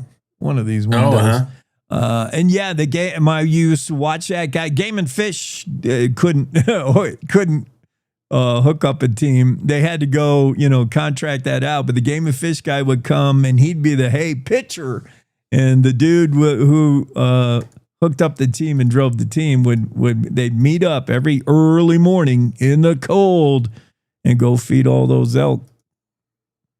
Boy, now that would be an even better job if all you had to do is hook up the team and drive and let somebody else pitch the hay. I would sign up for that. Yeah, it's the old adage. What do you want to be, at the reins or do you want to be at the pitchfork? And who's the smartest cowboy when 3 are sitting in the pickup truck? Is it the driver? One in the middle. That's right. He ain't got to drive and he ain't got to mess with the gate. The one in the middle. What is going on in the news, Kevin, that you've noticed? Well, I heard you visiting a little bit this morning about it. The passing of Robert Duvall. Oh, yeah. Great actor. So many iconic parts that he played. And as great of an actor as he was one of those actors, and there's several of them like it, that he was always just kind of playing the same part. Yeah. the mildly grumpy, but always had the, quips and wisdom and a very interesting kind of cadence to his speaking. So you always knew it was Robert Duvall, but yeah, and a pretty accomplished horseman in his own right. So, but by golly, life didn't owe him nothing making it to 95. Yeah, he went a good long way. In fact, he was just in the news like a couple of weeks ago for his current state of health, and I put him on the watch then. I thought, oh, he's not going to be long with us. Robert Duvall, the guys like that, similar to Clint Eastwood and a couple of other guys I can think of that did mainly Westerns. And, in this day and age, made us believe they were 1880 cowboys. It's unique. We talk all the time about actors today, Hollywood actors, and the way they carry themselves around livestock, around a horse in particular. And horsemen can see and say, oh, that's wrong, or they didn't do that good. We can criticize their acting just based on they're not horse people. But Robert Duvall was a guy who around a horse felt natural. And I'm sure anytime he was cast, it was because directors felt, yeah, this guy really nails that 1880 Texas cowboy. Not that any of the directors today in Hollywood know what that looks like, but you know what it feels like. And he got it every time. There was a very slight little movement he made in the movie Lonesome Dove. He comes out of the saloon, walks down the stairs and past the horses that are tied at the hitch rail, and he's talking to another guy, Spoon, I guess was his name, and he comes down and he walks by a horse and just nonchalantly reaches over and flicks that horse's tail, just puts his hand under the tail and lifts it up and just kind of pets it, runs his hand through it. And that is something that no director is going to make that direction because they're not going to know. But that was just a guy that'd been around horses, liked horses, and that's a move that I've myself have done. I've seen, 1,000 other cowboys do it, and you don't even think about it. Yeah. Just as you're walking by a horse, you just kind of have to put your hand out on it and rub it across its rump and bring it down, run your hand through its tail. And even the scene we've seen a million times, the Yahoos come into town and they hitch their horse at the hitching rail and go into the saloon. Even the way they would loop the reins around the hitching rail, Duvall did it with like he's done it a million times. It wasn't. Yeah. He just wrapped that. One wrap around the hitch rail. You're like, that guy's done that 5,000 times in his life. Like. Yeah. And one other thing that caught my eye in the news was, and we talked about it just a little bit last week, but when they had the Emmys and everybody was spewing their anti-ice and whatnot, and the artist Billie Eilish said there's no one's illegal on stolen lands. Yeah. And then the hubbub came out that her mansion is built on tribal land. So here's an unintended consequence of all of that. There was an Australian social media influencer that made a pretty big joke about the tribe coming over and moving into the mansion. I don't know that Billie Eilish had anything to do with it, but all of a sudden he got deported. Oh, yeah? Yeah. Really? I didn't see that. So he brought attention to himself. And somebody decided to, maybe we should look into his status. Interesting. Yeah. Well, Billie Eilish, she's super powerful. She may have had it done. Yeah, that's just another reason to stay in your lane. The dude that hosted those shows always says that. The original creator of The Office, what's that? The UK... Yeah, I know who you're talking about. His name escapes me right now. Yeah. Real funny guy. Real funny guy. And he's always said that. He won't be invited back to host because he's so abrasive. But he's always said that. He's like, don't use your time to tell us politics. You're an actor. Stay in your lane. You're a singer, an actor. Yeah. All right, Kevin, do what you do. Stay in your lane. Go ride horses today. Don't get blown off. I know you want to get thrown off, but you may get blown. Well, don't be surprised if you receive a text from me that says Nebraska sure is nice. Yeah. That might be where I end up. You could get there quick. Yep. Thank you.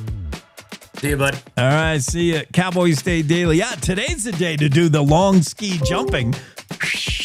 Because once you got airborne, if they held that event in Wyoming, there'd be no telling where you would land. We're going to play the game WolfQuest next. Get ready. Get your controller ready. In Wyoming, you want news from folks who still shake hands and mean it. You just want the facts. That's why more Wyomingites listen to Cowboy State Daily Radio. News that doesn't bend, twist, or dance around the truth. Crisscrossing the state to cover the news the way you like it, with reporters steps away from the capital in Cheyenne and in your hometown. No spin, no corporate suits, no duh. Talking about your state. This is Cowboy State Daily Radio. You're listening to the Cowboy State Daily Radio Network. Who can you turn to for news you can trust? Your local TV and radio broadcasters. You trust us to keep you safe during times of crisis and to deliver the weather, sports, and entertainment you rely on every day. We bring you the facts you need to make decisions that matter. And as misinformation floods social media, you can trust your local stations to deliver the truth. Text TV to 52886 and tell Congress you rely on your local stations for trusted news. You handle the healthcare, we'll handle the marketing. In need of a spark for marketing your medical practice? Loom Studio provides creative and strategic healthcare marketing that illuminates the path to bigger and better experiences for your business and your patients. We specialize in branding and design, social media, website design, SEO and SEM, not to mention content creation, public and media relations, and marketing metrics to ensure you're getting results.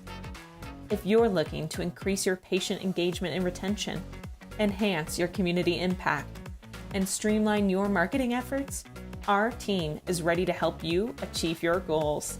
Contact us today and learn more at loomstudio.com. I'm Chris Jakomick. I served in the United States Air Force and I deployed 3 times. So in 2017, I was serving as an Air Force First Sergeant. Our motto in that role is my job is people, everyone is my business. But unfortunately in that year, I would lose my own brother, Lance Corporal Adam Jakomick, to suicide. The majority of veteran suicides are from guns. I store my weapons securely, not only for myself, but for my family. My service never stops.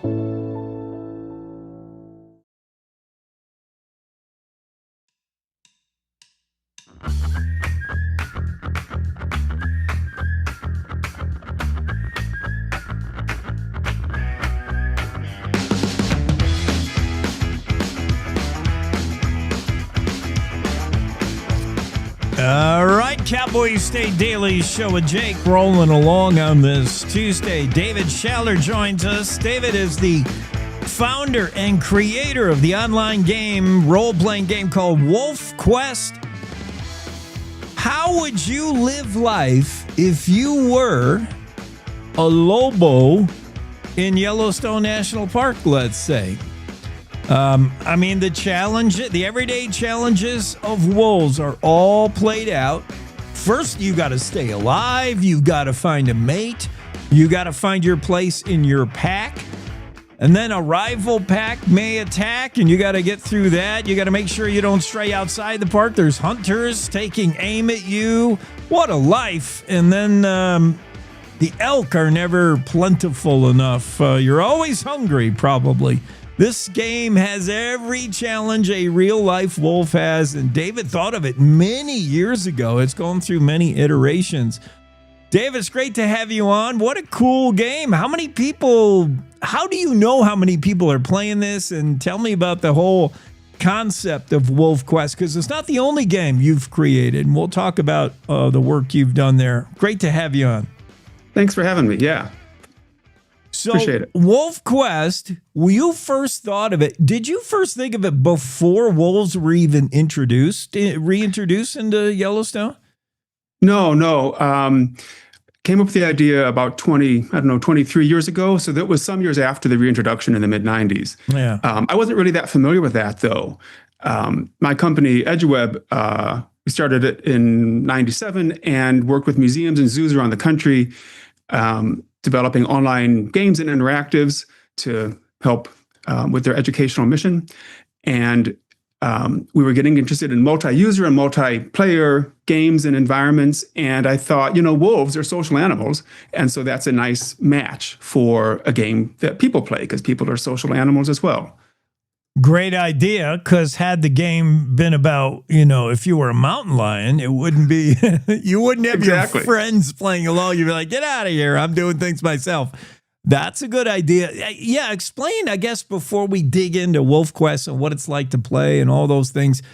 Tell me about EduWeb. EduWeb, EduWeb.com, eduweb.com. You founded that in St. Paul, Minnesota, where you are, 1996. Founder and principal. It's an educational digital learning game design firm. And you've designed how many games using always animals? Nope, all sorts of subjects. Yeah. I'm a generalist. I like learning about new things. Yeah. And so I've had the privilege of working with museums and zoos and other organizations around the country on art and history and technology and science and space travel and animals and you name it. An incredible variety of stuff. It's been so much fun. But our first client actually was the Tiger Information Center at the Minnesota Zoo. So animal ecology has been, something we've done from the start. Yeah, and then, maybe you've been typecast as a game designer. Right. They thought, oh, this guy really gets in the mind of animals. So the WolfQuest, all right, first thing, I think when someone's designing a game like this, a role-playing game, especially, would you call this what do they call it, like an open-ended game? You don't have any particular quests, or do you have quests? Right. We call it a wildlife simulation game. So it's part simulation, part role-play, kind of depends kind of what mindset you're bringing to it. Some people really get into the role play, really invest a lot of their own ideas and story and character into the lives of the wolves that they're playing. But it has quests in that you have to learn how to hunt. You have to learn how to find a mate. You have to establish a territory. You have to raise your pups. And so those are all quests, but they go year to year. So it repeats. As it does in real life. So every year you've got a new litter of pups and, try to keep them alive. And then your older pups, can help out while they're yearlings or maybe another year or two, and then they'll disperse and the cycle goes on. And by the way, spoiler alert, success in this game is achieving old age and dying. Exactly. It's kind of a bummer, but I thought it was... I don't know. Why did this stand out to me? This story, by the way, you got to go read this. Cowboy State Daily listeners, I hope you're also readers. Mark Hines wrote the story. It's in the Cowboy State Daily. Check it out. Hundreds of thousands pretend they're Yellowstone wolves in an online game called WolfQuest. That's the headline. I loved what Kyrie said. She achieved success. She brought her wolf to age 8 or whatever. We know wolves in the wild, they don't live very long. She got through all the challenges. She didn't get shot by hunters. She didn't get killed by another wolf. She played the game and made it to good old age. And the game then tells you, your heart's weakening, you're slowing down, death may be imminent. And Kyrie said she chose a dignified death for old age. She found a place in the game to go, the shade of a tree or whatever. Just exactly what a real life wolf would do, I think. Right. We give you the choice when you reach age 8 and kind of elder wolf status that you might die any day. But if you want, every time you sleep, there's a chance that you'll die. But you get a little premonition of death, and then you can choose a peaceful death or dignified death and go, to a place that you like and just fade away there. So WolfQuest, you say you like learning, you like new challenges. What did you know of wolves before you started? And how you must, at this point, you know almost everything Doug Smith knows, who's the biologist who brought wolves back. I mean, how much along the whole line of what got you thinking like a wolf? Did you start from zero? I knew not much initially. And so it is one of the joys of doing this kind of thing is working with, Dan Staler and Dan McNulty and Doug Smith and Dave Meach. We've been fortunate to have, these, top experts in the world about wolf biology and behavior, giving us, answering tons of questions, really weird, narrow, specific questions like how did, to try to build out the game mechanics. And they've also been great because they understand it's a game and we have to make some simplifications and generalizations and they're willing to, go with us on that. Yeah. So, I've learned a lot. And these real life wildlife biologists who that's how they made their living. That's their career is wolves. Or other animals. For the most part, they enjoy what they see in WolfQuest. They believe that while it is half entertainment, half educational, they love the fact that it does get people to imagine what in the head of a wolf, what's it like to be a wolf, and therefore are able to be that much more informed when decisions become political about wolves or whatever it is. When you make a choice about habitat, and you suddenly have this wolfy background from the game. Right. Again, just seeing the world from a wolf's perspective, and it's not, they're not, rabid killers. They're just trying to survive and keep their family alive. Yeah, the game will tell you your wolf is hungry. You need to eat an elk soon, or you need to howl for other wolves to come around so you can just feel good and feel better about yourself, live your best wolf life. One thing the game requires, any game designer, is obviously the graphics package. And these are wolves in Yellowstone. It means you need to create a game that looks like you're in Yellowstone. How hard was that? You're in Minnesota. Yeah, well, we love the mountains and love the West. And so we come out there every year or two and hike around in the areas where the game app is set. We try to recreate those places as well as we can, within our budget and our capabilities. So it really, you really feel like you're in those wild places. It does look pretty cool. So how did you address maybe the more squeamish aspects of the game? Obviously, wolves got to kill stuff and eat stuff, and it's bloody. Did you approach that, and did that change over the years? It's gotten a little more visually representative, I guess, from the early game, which is very basic, graphically in the 2000s.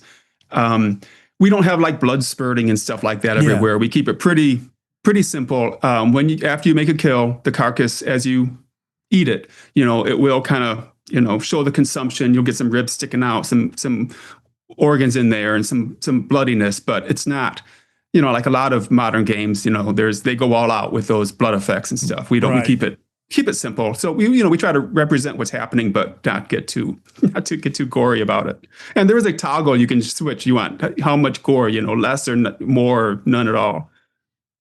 I want to be a nice wolf, a vicious wolf, or whatever.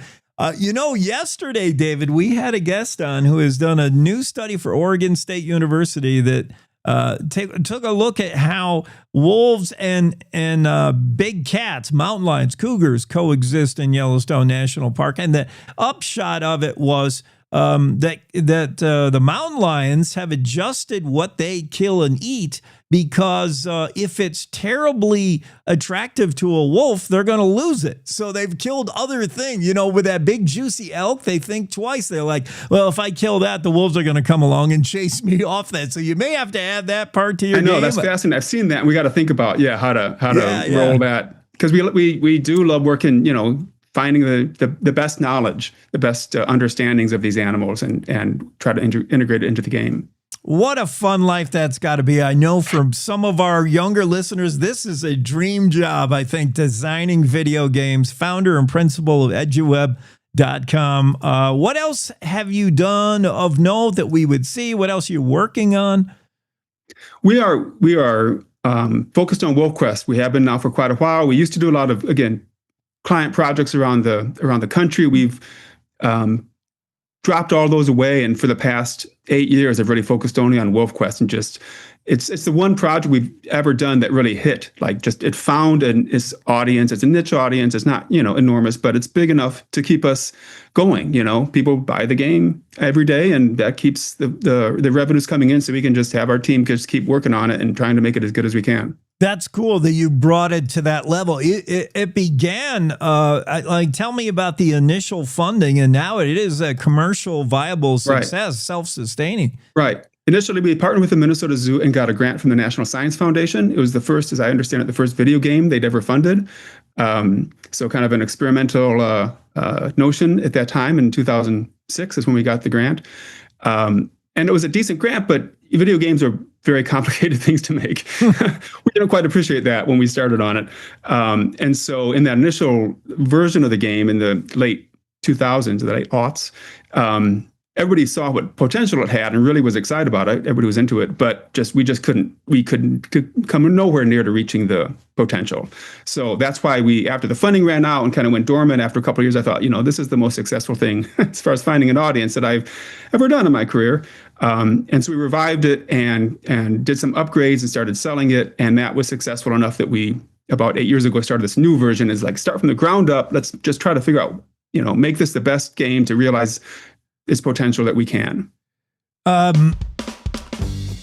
David, we're just about out of time, but I want for let's say kids or parents of kids who want to steer them towards a kind of game that's probably mental healthier, better than a first-person shooter where you just lay waste to everybody with whatever gun you like. This sounds like a game you don't mind your kids playing. How do we get it? What's the delivery? How do we get it? If you go to wolfquest.org, that's our website. There's links there to buy it. It's available on Steam if you are into if you're a Steam player. Yep. It's also available for purchase from another itch.io, another digital game storefront that doesn't require. It's not part of Steam. It's just a separate thing. So it's more straightforward if you don't want to get into the Steam world. But there's links on to both those from our website. Fantastic. Founder, principal of eduweb.com and WolfQuest, the online game everybody's playing. Wolf out, as they say in the what TV show's that Wednesday? Wolf out. Get your chance to wolf out with WolfQuest. David joins us. Hey, thank you. Have a great holiday. Thank you. Cowboy State Daily. It's time for news. We got 1 hour left on the show. Stick around. It's time to take a look at what's happening around Wyoming. From the Cowboy State Daily News Center, I'm Mac Watson. About mid-morning on Sunday, as the temperature crept above freezing, the ice sheet on Boysen Reservoir started making sounds like something out of a science fiction movie. Cowboy State Daily's Mark Hines reports that scientists say the otherworldly noises come from ice cracking under warming temperatures. If ice cracks on the reservoir somewhere and you're far enough away, the high frequency sounds produced by that crack will eventually outpace the low frequency. Famed Wyoming photographer Dave Bell tells Cowboy State Daily that water is a superconductor of sound. As the ice cracks or shifts, either freezing or thawing, it makes sounds coming from those events. Bell says it's the ice doing its thing. U.S. Senator Cynthia Lummis told the Wyoming Senate on Monday that Kraken, the cryptocurrency exchange that moved its global headquarters to Cheyenne last year, will sponsor Trump $1,000 accounts for every child born in Wyoming in 2026. Cowboy State Daily's David Madison reports that Lummis described the Trump account sponsorship as Kraken rewarding Wyoming for its leadership. They love the regulatory and legal environment in Wyoming and leaders like Lummis, who has really gone out of her way to facilitate businesses like Kraken. Kraken is a nearly $3 billion cryptocurrency exchange and was Wyoming's first special purpose depository institution. I'll be back with more news from the Cowboy State Daily News Center right after this. WYDOT wants to remind you, with weight-based wind restrictions, Wyoming winds can create hazards for all types of vehicles. Know your gross vehicle weight and heed the advisories and closures. This reminder from the Wyoming Department of Transportation. Did you know it's illegal to dig or excavate without knowing what's below? This is Jan Warren, Executive Director for One Call of Wyoming. We will be hosting workshops around the state to educate homeowners, realtors, landscapers, underground facility owners, and excavators on the state law, industry best practices when it comes to planting a tree, building a fence, or any other excavation project you have planned. Join us for a free breakfast, get your questions answered, and learn how One Call of Wyoming is here to help. Go to onecallofwyoming.com and register today. At Hoskinson Health Advanced Imaging, an imaging experience that's accurate and above all, human. Built around the most advanced diagnostic technology in Wyoming, we deliver fast, clear, and reliable answers. No physician referral is required for an appointment. Most insurance is accepted. Competitive cash pricing and personalized insurance assistance. Hoskinson Health Advanced Imaging. We are the future of healthcare now, and your doctor works here. Visit hoskinsonhealth.com. Cowboy State Daily News continues now. The future of Wyoming's NCARS supercomputer is uncertain after the National Science Foundation announced plans to shift operations to a third party. Cowboy State Daily's Renee Jean reports this leaves state and university leaders seeking to preserve its local role. The Trump administration had said that they were going to unravel NCAR, basically do away with it because it's a source of climate alarmism and they don't want to deal with that anymore. What I was able to determine is there are discussions ongoing about the fate of the building. The mayor of Cheyenne, Patrick Collins, told me he's aware of these discussions going on. Basically, they are trying to keep that center open, keep it here. Among its many accomplishments, NCAR was instrumental in solving unexplained weather events that caused multiple airplane crashes in the 1980s. First responders saved a young driver after he hit a cow on a dark Sheridan County road on Friday night. Cowboy State Daily's Andrew Rossi reports that emergency personnel are crediting an app which sent an emergency alert to the driver's parents and first responders. That was the Life 360 app, which apparently is used by a lot of families. It's an app that families can subscribe to that provides location tracking and emergency alerts in the event that somebody's injured in a car accident. And that's what happened in this case. The notification that first responders got didn't come from the traditional 911 call. It was an emergency notification sent from the app to another phone in an area where service is kind of hit and miss. It's a great layer of protection in the event you are in a remote area and something like this does happen to you. Your phone can notify emergency services before you even call 911. Josh McKinley, fire chief of the Clearmont Fire District, tells Cowboy State Daily that while the driver wasn't seriously hurt, the cow wasn't as fortunate and died on the scene. And that's today's news. Get your free digital subscription to Wyoming's only statewide.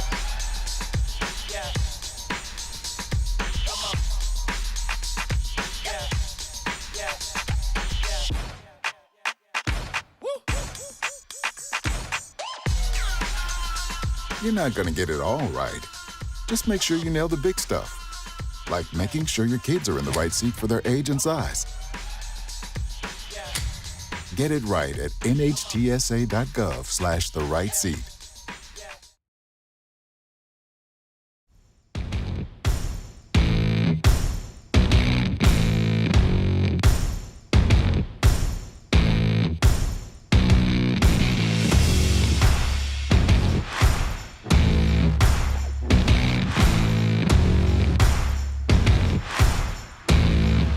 Cowboy State Daily Show on a Tuesday. Kevin and I were talking about Robert Duvall, his passing at the ripe old age of 95. Died with his boots on, we can only hope. I love this, if it's true, I don't know, and it probably is. I won't let facts get in the way of a good story. I'll share this with you. Hollywood gave Robert Duvall a stunt double, and he fired him and wrote anyway. Somebody who would, you know, those hard riding scenes where the cowboys had to gallop, whatever it is. Hollywood gave him a stunt double, and he fired it and wrote anyway. Duvall really gave us a feel that he was natural playing a cowboy. And just by the way he sits the saddle here in this photo that I'm sharing, the way he's got one arm over the saddle horn and the other arm draped over that. It's such a cowboy sit. I mean, he sat a horse in a believable way. Everything he did in the Westerns anyway just looked and felt so right. Renee Jean is in the Zoom room. I heard her ring the doorbell. We better get in there. Take care of that kind of business. Yeah, Cowboy State Daily on a Tuesday, so that means in our final hour we start it with this young lady. Renee Jean is here. Hi. Good morning. What are you doing? What am I doing? What are we doing every day, Pinky? Talking about news. You have a bunch of stories I wanted to get to, so we better make sure Okay. So, starting with the supercomputer. Yeah, the future of this supercomputer, this Derishow supercomputer. Of all the things today that can be politicized, and that's just about everything, a computer is the last thing I would think that would fall under political scrutiny. But oh my goodness, a computer is fallen in a tug of war of politics. Yeah, so this computer's owned by NCAR, and Trump had said, or, the Trump administration, I guess, via this, I forget the guy's name, but with the Office of Budget Management said, that NCAR is kind of the source of a lot of climate alarmism. They want to dismantle NCAR, get rid of it. And so this supercomputer is owned by NCAR, which is based in Colorado. But they expanded in 2012 and opened this facility in Wyoming. It was really quite a success story for Wyoming at the time. They were I've spoken with a couple of the people who were instrumental in bringing that here, and the economic developer Randy Brin told me, that he was basically told this is mission impossible. Wyoming can't do this. They're too small. They're too rural. They're not big tech savvy state. They're no Silicon Valley, yada, yada. But, through building a bipartisan coalition, he was able to overcome that. And lots of people across the state worked to bring this here. Its fate now is kind of up in the air. It's going to transition to a third party. We don't know what third party. That wasn't mentioned. We don't know if that's a private third party, a nonprofit third party, someone in the state, some business, who knows. But in talking with the mayor and others, I've learned that there are discussions behind the scenes right now. Complicated issues are getting worked out about the future of this. University of Wyoming does have 20% compute. They, by agreement, when this was opened, they get 20% of the computing power on the supercomputer. The researchers at University of Wyoming use it for a variety of things. Most of that is atmospheric science. But it's not necessarily climate change per se. These computers have been used to figure out things like why were planes crashing back in the 1980s. NCAR figured out why planes were mysteriously crashing, even though there was no weather to indicate that should happen. And basically they solved that, and you never see that anymore. Yeah, discovered these localized microbursts, these downdrafts. So a few things. Could this computer be repurposed? If the Trump administration or whoever believes, this thing is promoting climate change, could we give it a new task? Well, that's one of the points that the folks I talked to that brought this here made. I did a story on that a while back. Sure, could its agenda be reoriented? Could it be run more efficiently? yes to all those questions. And their take on it was, don't throw the baby out with the bathwater. This is it's a $34 million supercomputer. Yeah. It can be put to work on a lot of the problems that humanity faces. Another task that the supercomputer has helped with, for example, is modeling the weather generated by wildfires, so we know where to put the firefighters to keep them safe.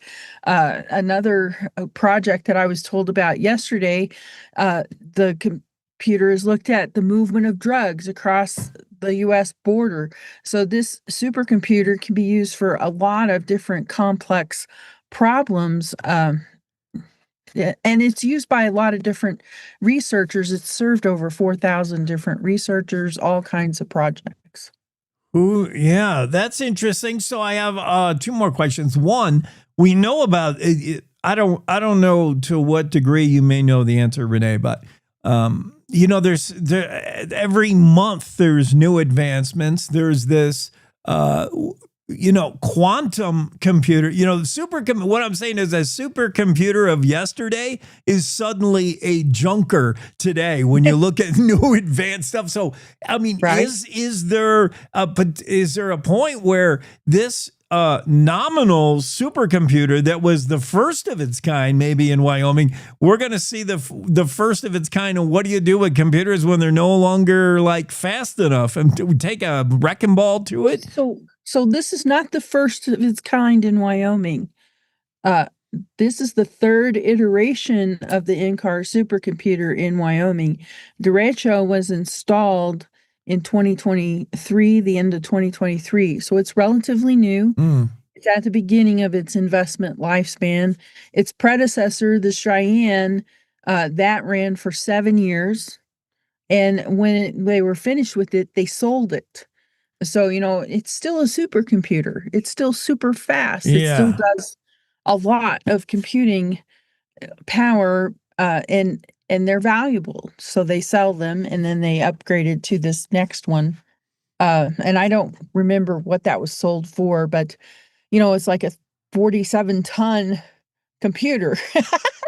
Yeah. So these are not normal computers. This ratio can do the equivalent of 500,000 laptops all working together at the same time. It can do almost 20 quadrillion calculations in a second. So the computing power is almost unimaginable in a human scale. Yeah. Unbelievable. All right. So part of what makes us a superpower is that we have supercomputers. Supercomputers. To tell Grok what to think, and then Grok tells us. Yeah. Or ChatGPT, depending on your affiliation. Let's talk about Chef Milena. Did you get with her? I'm excited for this new show. I met this young lady the other day. She's was kind of a big deal. Michelin-starred restaurant in Florida. She was the first female chef to get Michelin stars in Florida. And now she's in Jackson Hole, and she's going to be on this new CBS show, yet another cooking show, the Culinary Cup, as chefs fight for $1 million. It's all done and taped, but we don't know the winner. It hasn't even started. March 4th, I think, right? Yeah, they play that stuff close to the vest, Yeah. And she's not, people are asking her, did you win? Did you win? And she's not allowed to tell them. You have to tune in and watch. But yeah, that was fun. I found it interesting that, kind of like Chef Petrina, they weren't interested in cooking when they were kids. They wanted to be out there playing. But eventually, the older they got, they found that they had this deep interest in culinary arts. Chef C has like a degree in art. She went to school in California for art. But so in her spare time, she makes Buddhist statues. Oh, wow. But, bringing an artist sensibility to the food plate is great because we eat with our eyes first, right? And that's kind of what she likes about food, is the chance to transform ingredients, make something fresh and new out of it. She's done a lot of fun things. I went and looked at her menu at the Orlando restaurant where she was the state's only female Michelin star chef. It's just amazing dishes. Would love to, I think Cowboy State Daily maybe should send me there. Well, anytime you're in Jackson, seriously, I'll go to dinner with you. I'll take you to dinner at Figs in Hotel Jackson, which is, very Lebanon, Mediterranean style, authentically, because the owner of Hotel Jackson are Lebanese. Yes, food is so good. Have you been?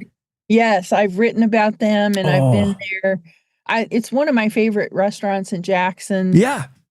The quality of the food is just really top notch. Yeah. It's not overly fussy.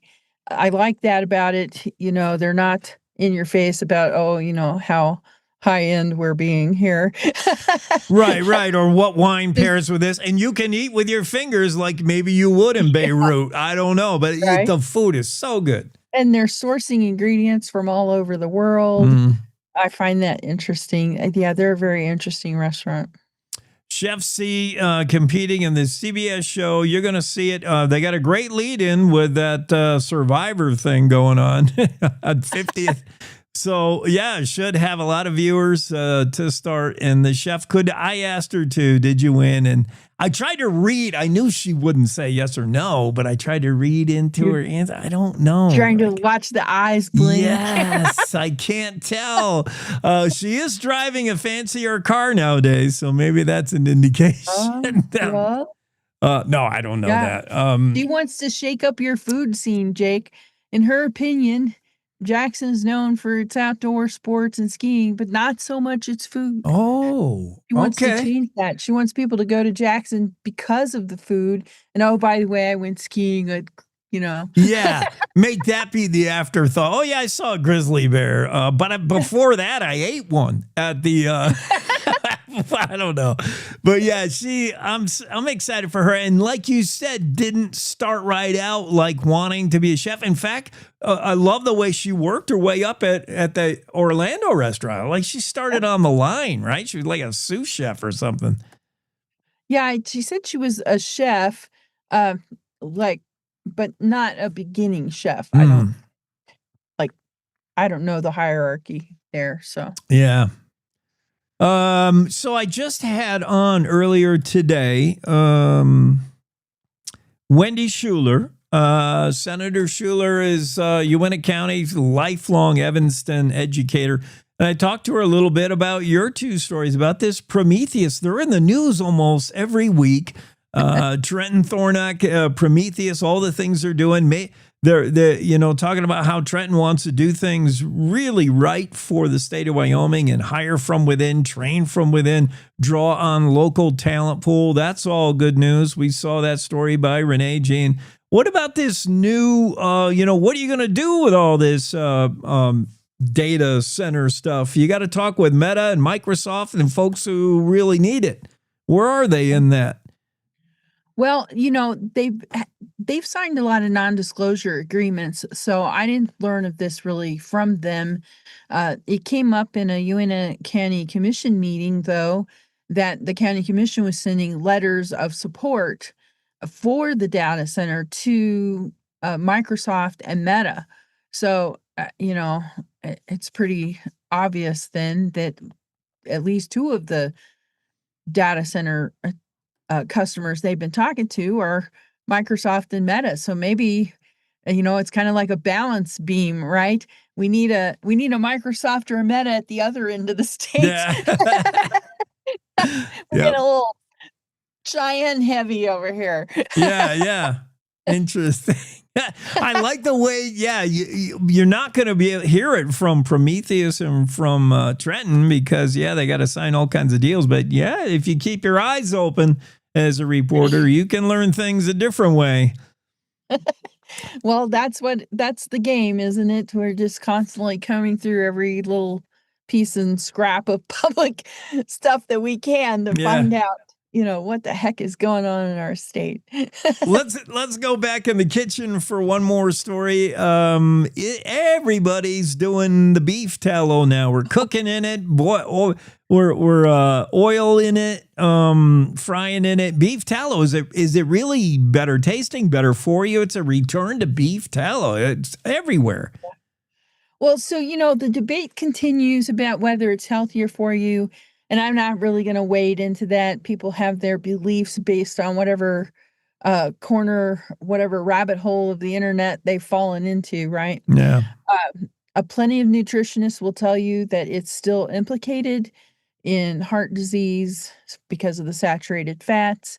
There are plenty of studies. I did bother to go and look at the studies. There are plenty of studies that show people who are focused more on things like olive oil, and even some seed oils are doing better on health metrics than those who are focused on saturated fats. Proponents of beef tallow like to point out that there are nutrients possible in those fats that are not possible in seed oils. Nutritionists, on the other hand, would say those are in trace amounts and not really significant amounts. So, I'm not going to wade into the unsettled science there. It's going to take time for studies to sort out what's going on. Maybe there are some problematic seed oils promoting inflammation, causing, things like cancer. I think that's kind of up to science to figure out.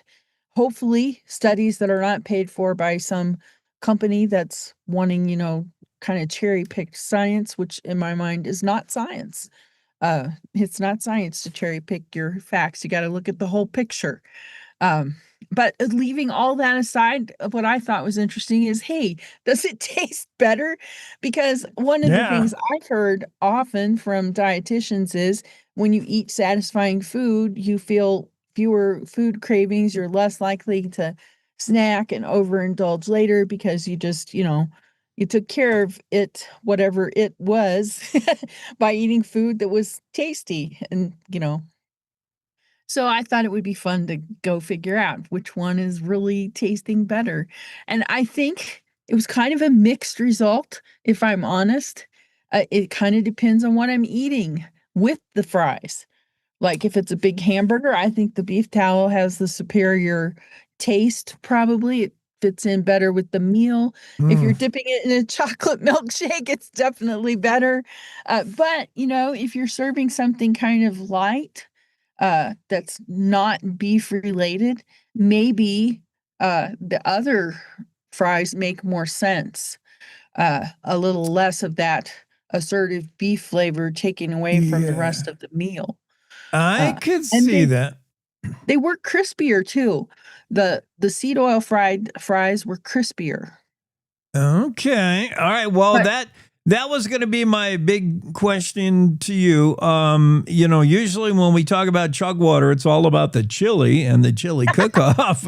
But you were hanging out at the soda fountain. Now, could you blind taste test? Tell me if it was French fries done in beef tallow or not? Yeah, blind taste test right off the bat. First bite, I knew which one was which. Yeah. So there's a definite taste. It's a very assertive taste, which is why I think, sometimes it might not be the best for the meal. Yes. Beefy taste just doesn't go with everything, although it did go well with chocolate milkshakes. We can definitely say that. It's good with but chocolate here's something shake. else I'll say about frying in general with potatoes. If you over fry potatoes or, you're frying them to get them crispy, right? But that process creates acrylamines, which are cancer-causing agents. So French fries, they're not really healthy for you. Yeah. Whatever you're using to fry them, they're just not really healthy. Yeah. They're a treat. Yes. I don't think anybody's, the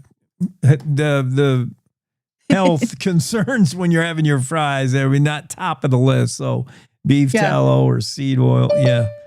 There's a certain amount of ridiculousness, I think, to the whole debate of which oil is healthier. Right. It's like, you're on death row. You're like, what gun do you want to be executed by? You want the 50 caliber sharps or, in moderation, your body needs a little bit of fat, but most of us get 30 times too much in our diet. And so I don't know if arguing about which fat is the best fat is all that healthy. Maybe what we need to look at is how can we eat less of it? Beef tallow fries, are they for you? It depends on if you're chasing it with a chocolate milkshake or using it as a side to your hamburger, I guess. Renee Jean, our foodie, is on it. Thanks, Renee. Have a great Tuesday. See ya. Next up, Paul Hutton. You're going to love this discussion. Right after this quick break. Welcome to The Jake Show on Cowboy State Daily, Wyoming's daily dose of raw, unfiltered, and occasionally uncomfortable truth. I don't do talking points. I do reality. No spin, no fluff, just Jake. Local issues, national nonsense, and zero BS. It's truth, sarcasm, and grit, shaken, not stirred. I just call it like I see it, and I see a lot of Let's just say I see a lot. From the capital to the county fair, if it matters to Wyoming, Jake's got something to say, and he's not asking permission. The West was built by people who weren't afraid to speak up. I'm just keeping the tradition alive. The Jake Show, weekdays on CowboyStateDaily.com and wherever you get your dose of reality. Not for the easily rattled, perfect for everyone else. This is the Cowboy State Daily Radio Network. Nestled between Casper Mountain and the North Platte River, you'll find the heart of Wyoming, with a bustling downtown centered around our outdoor haven. Casper is for adventurers, freedom seekers, and rule breakers who find beauty off the beaten path.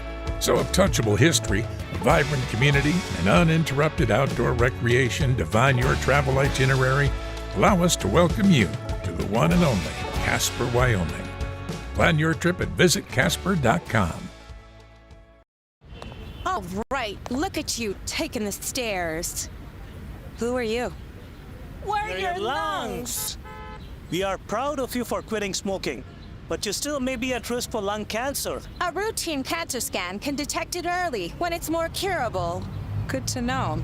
Well, I gotta go somewhere. So do we. Listen to your lungs. Get a routine screening that could save your life. Talk to your doctor and learn more at savedbythescan.org. I think I finally found. Hey, how you doing? Hey, Mason. Hey, Mason. Got a new house. It's looking pretty cool so far. A place that I call home. I'm teaching Louise how to cook some lasagna. It only takes a spark to make a fire start.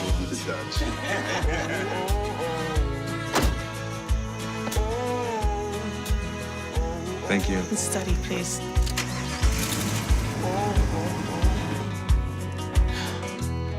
I think I finally found a place to make my own.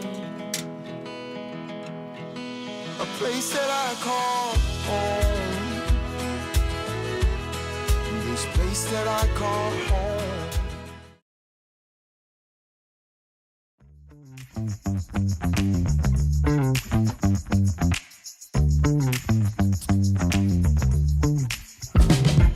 Cowboy State Daily Show with Jake, and we save the best guests for last, of course.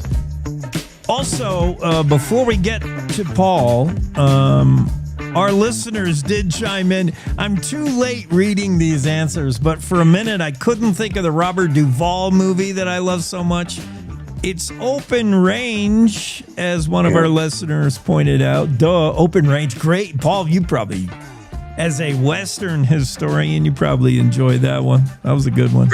Great film. He's just, his Western roles are so perfect. And I was reading his obituaries this morning, of course, and I was kind of surprised. Of course, The Godfather is always, first on that. But when you think about him in Lonesome Dove, my goodness, he's so fabulous.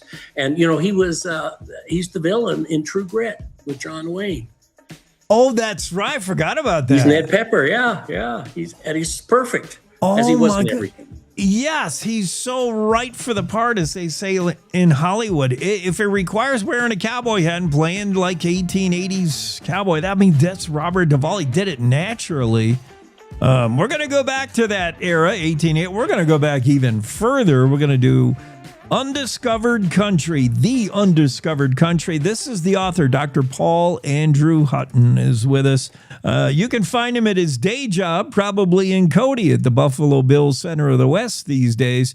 But that book, I'm excited to read it. I have not read it, but I've heard about it. And I think you're going to take us through the book through the eyes of 7 protagonists that we all know, probably all well-known names in the American West history. But I love the way you're doing the American West. You're doing it from the beginning. I mean, landing on Plymouth Rock, because after all, from then on, it was all westward ho.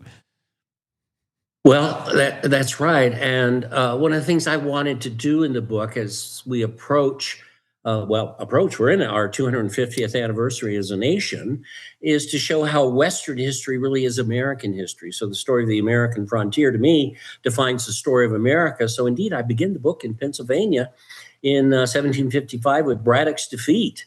And then move west with 7 protagonists, Daniel Boone, who was with Braddock, and follow him through the American Revolution. Red Eagle, who was the leader of the Creek Indians, who fought against the Americans in the War of 1812, and Davy Crockett, who fought Red Eagle in that war and then went on to become a national, even international celebrity as a congressman. And of course, then, dies at the Alamo and wins immortality. Kit Carson, who's kind of the Forrest Gump of the West. He's everywhere. He's doing everything. He's a mountain man out here in Wyoming, of course, all over the West, but then leads Fremont across in his great explorations, helps to conquer California, becomes a famous Civil War general fighting the Confederates and an Indian fighter as well. Mangus Colorados, leader of the Apaches, who fought Kit Carson. And Sitting Bull, of course, the Hunkpapa Lakota spiritual and political leader of the last great stand, that the natives make, and who then takes it on the road with Buffalo Bill's Wild West, and Buffalo Bill is the last of those protagonists. And so what I tried to do is weave those lives together and use them to tell the story. I think people really respond to biography, really respond to lives.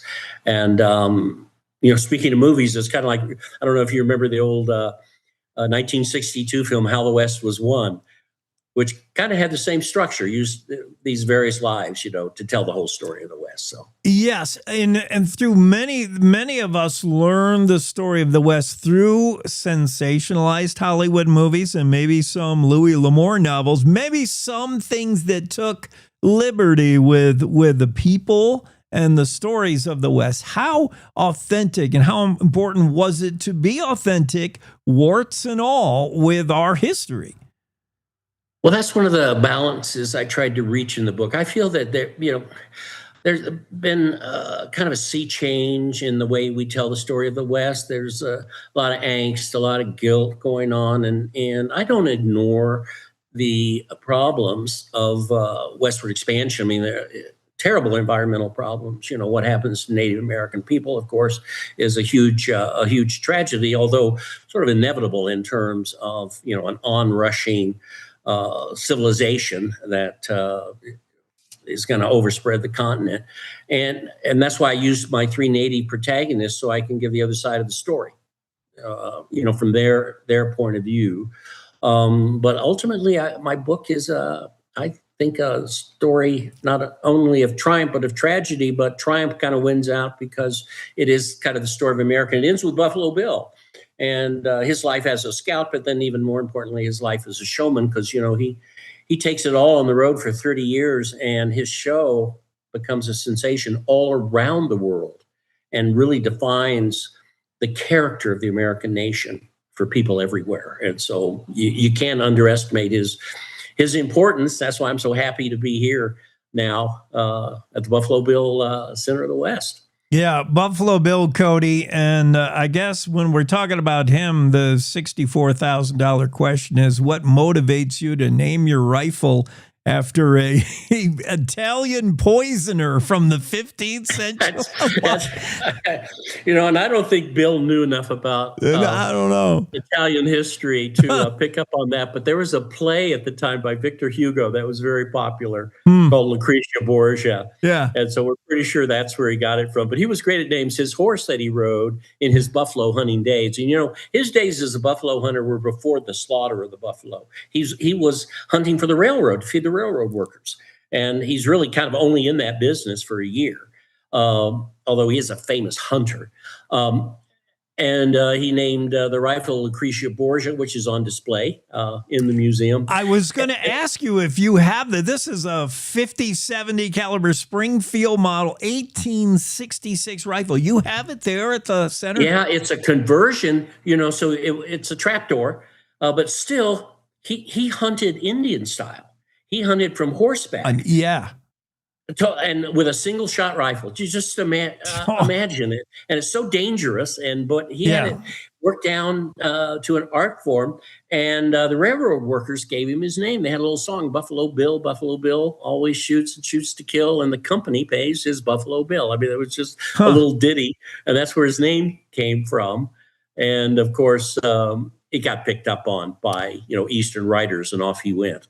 It seems fitting Buffalo Bill would be the what I assume is the final chapter of the book that begins at the very beginning with European coming here and then expanding west. Hey, do you address at all, Paul, the idea that this is how a nation was birthed. The birth of a nation was through people that wherever they were, they had a wanderlust to go further west. Like, I want to see more. I want to see over that hill. I want to get over that river. I want to keep going west. That thirst of discovery is still felt, I think, in Wyoming today. We still have generations of people. They're here because St. Louis was boring, or life on the farm in Pennsylvania was boring. I want to see the great America. I want to keep making another discovery. That defines Americans. It really did. And one of the points I try to make in the book is that it is that push westward. It's that quest that, I call it the undiscovered country. It's really a reference to Hamlet's soliloquy. The undiscovered country is death, to be or not to be, but I see it as a choice everyone makes when they go someplace new. And so obviously people had been here before these folks got here, but they're making a very powerful decision to leave everything behind and all the comforts, such as they were in the 19th century, behind, and move to this new dangerous land.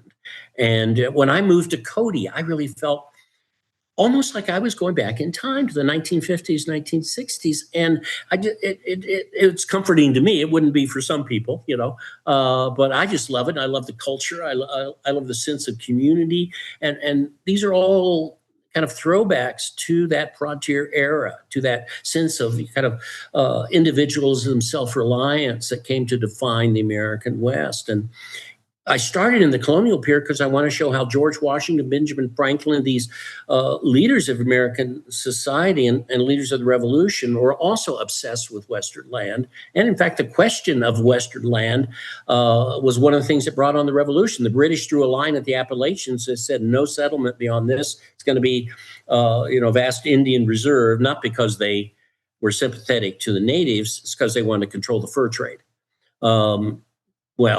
That infuriated land speculators like George Washington and helped to contribute to a lot of reasons that led, of course, to our break with England. A good reason why a book concerning the taming of the West, the discovery of the West, and who we are today begins with George Washington. You might not have thought that, from George Washington up until Buffalo Bill. Check out The Undiscovered Country. This is the author, Dr. Paul Andrew Hutton, who is with us, Talk about the importance of the Civil War. I think the ending of the Civil War, we saw a new escalation, a level up in interest in the West.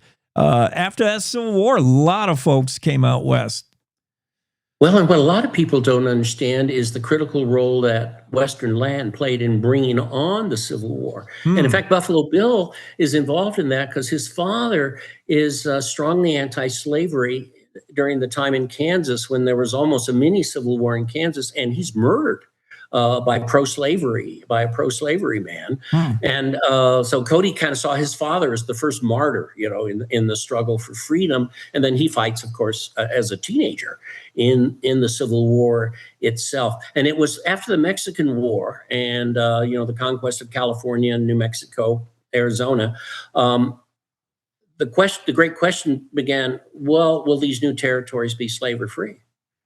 And that just continued to agitate the nation. So over the next 10 years, it just got worse and worse.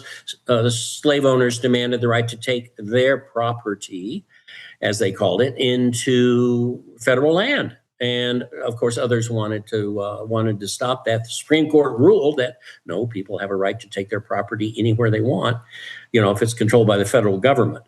And so that was a key point in the Civil War. And the West was central in that. And then, of course, Kit Carson plays a key role in stopping the Confederate invasion of New Mexico. The Confederates actually take Santa Fe, and then they're defeated at the Battle of Glorieta Pass and driven out of New Mexico. But it's really quite some hot battles out here, in the West. And then, of course, the Civil War itself, when you think about it, is 630,000 dead. And this just kind of makes a whole generation of Americans numb to violence. And, PTSD is something we talk about today. They didn't talk about it back then, but obviously these people were deeply affected, and they go west.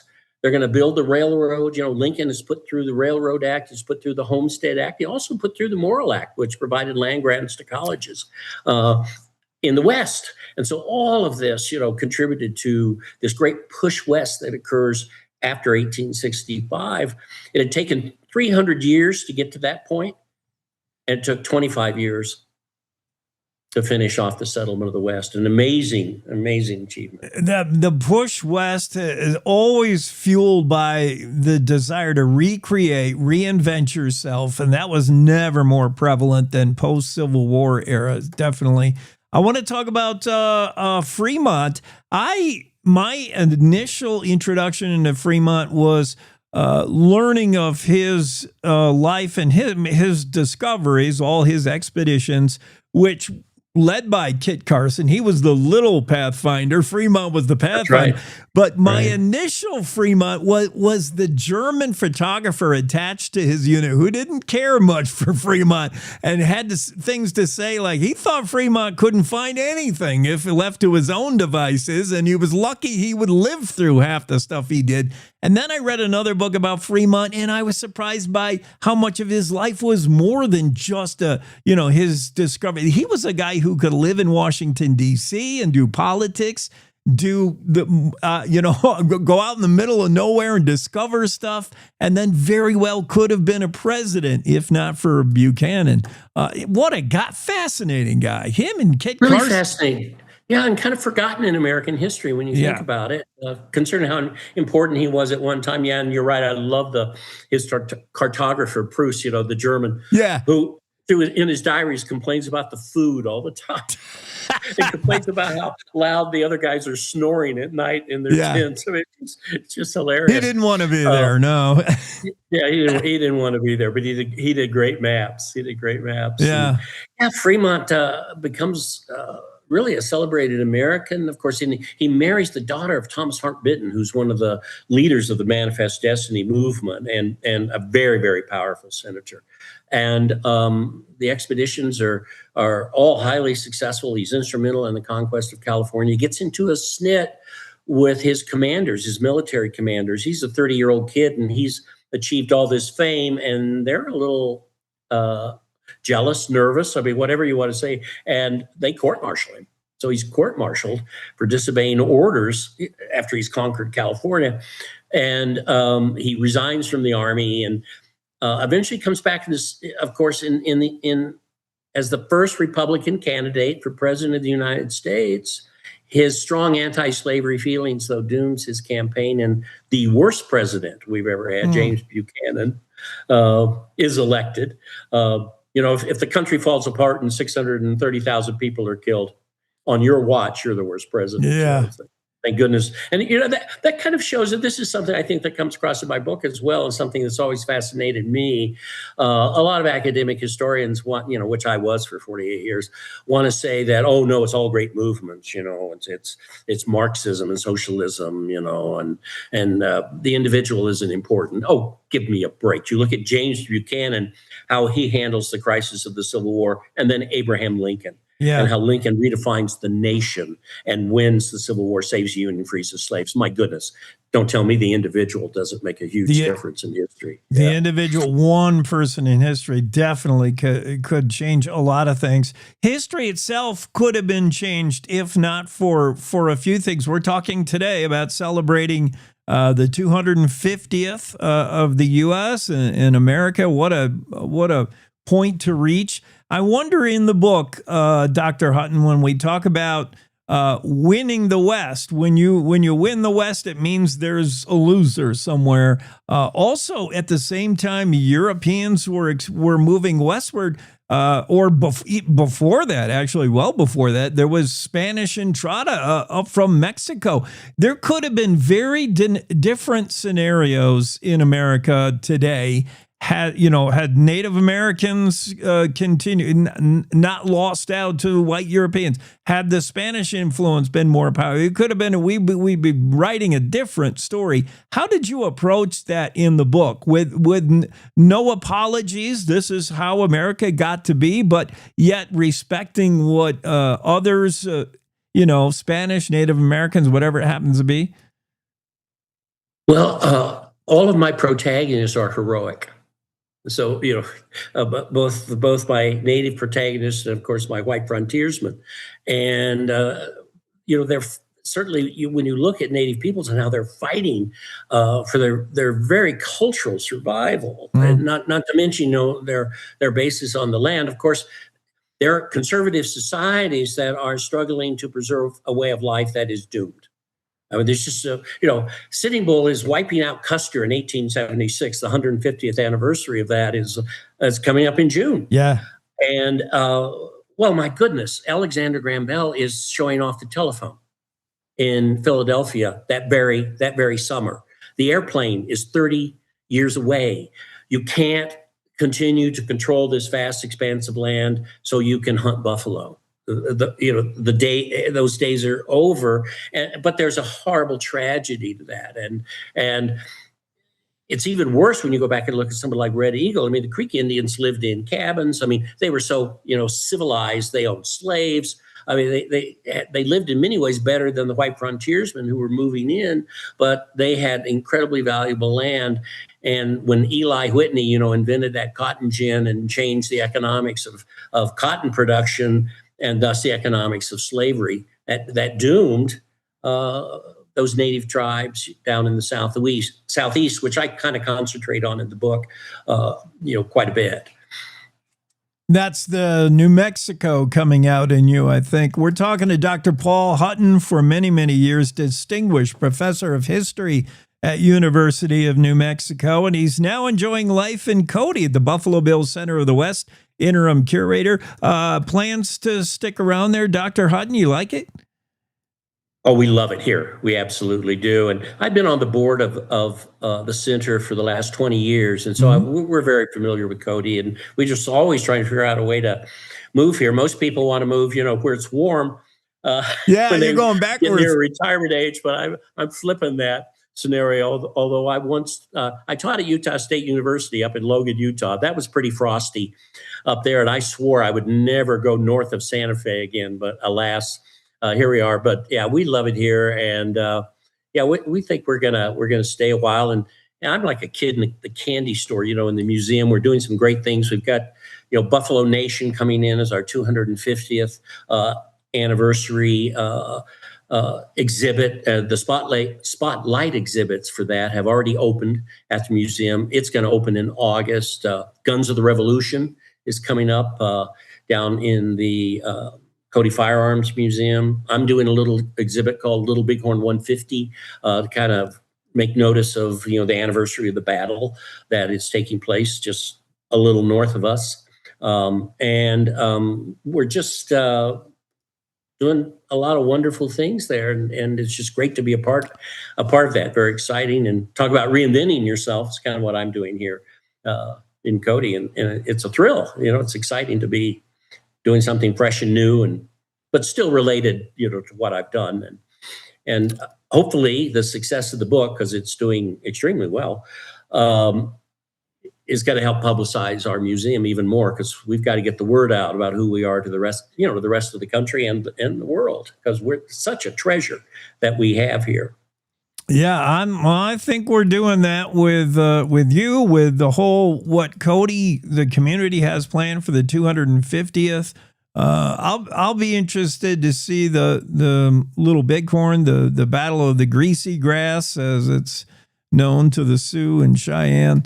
That's interesting. The author we're talking to, Dr. Paul A. Hutton, also the author of The Apache Wars, New York Times best-selling author, Wall Street Journal Top 10 Book of the Year, The Undiscovered Country, Triumph, Tragedy, and the Shaping of the American West. A True West Magazine best historical nonfiction book, best author of the year, accolades. Go buy it today. Where do you suggest we buy it? You got a nice bookstore in Cody we love. Legends has been, they've been very good to me. I've done a couple of book signings and they provided the book. So yes, absolutely. Our gift shop at the center, of course, carries it. And we can get you a signed copy if you want. And I signed a bunch of copies for Legends as well. Right. So they're signed. Hey, you're talking about all the accolades I've received. I just got the biggest one of all. I was contacted that I'm going to be in the July 4th parade. Oh man, Cody, I'm so excited. Are you going to be on a float? Like, where are you going to Buffalo Bill Center float? Probably what? No, I'm invited as a kind of honored guest, so it's separate from our museum float, which we will have. And so, is my head swelled? I mean, John Wayne was the Grand Marshal. Buffalo Bill used to lead the parade himself. So, wow, here we go. This is going to be big for a kid. Dr. Hutton, let me see the parade wave. You got to work on that. It's going to be here soon. You've got to do some arm, I think. I don't want to just do the Queen Elizabeth, Right. Oh, that looks Western. That looks good. Thanks so much for spending time with us. Always fun to talk history, and I can't wait. I'm ordering this book right now. I'm ready to click right now as soon as we take a commercial break. Thank you.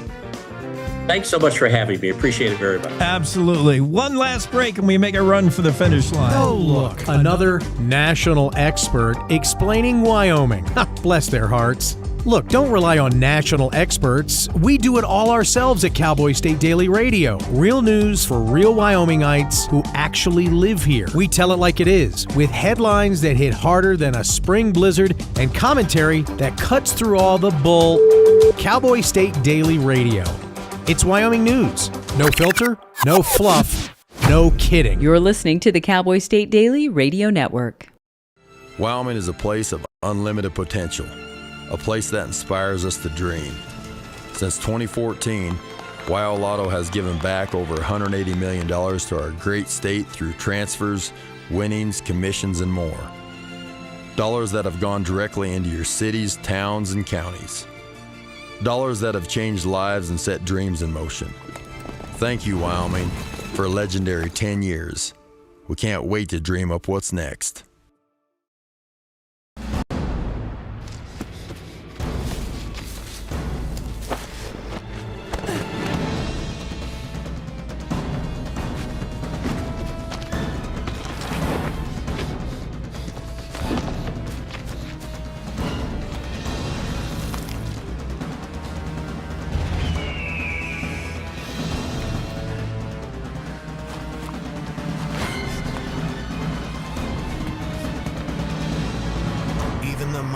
Might not see it coming. It's prediabetes, and it captures 1 in 3 adults. You may not even know you have it, but you can escape. Take the 1-minute prediabetes risk test to know where you stand. With early diagnosis, you can change the outcome and prevent or delay type 2 diabetes. Be your own hero on smartphones everywhere at doihaveprediabetes.org. Whether it's our stories, the warmth of our laugh, or our family's secret sauce, we all bring something different to the table. So make some space. The power of connection is waiting right outside your comfort zone. Learn how you can help strengthen your community at belongingbeginswithus.org/team up.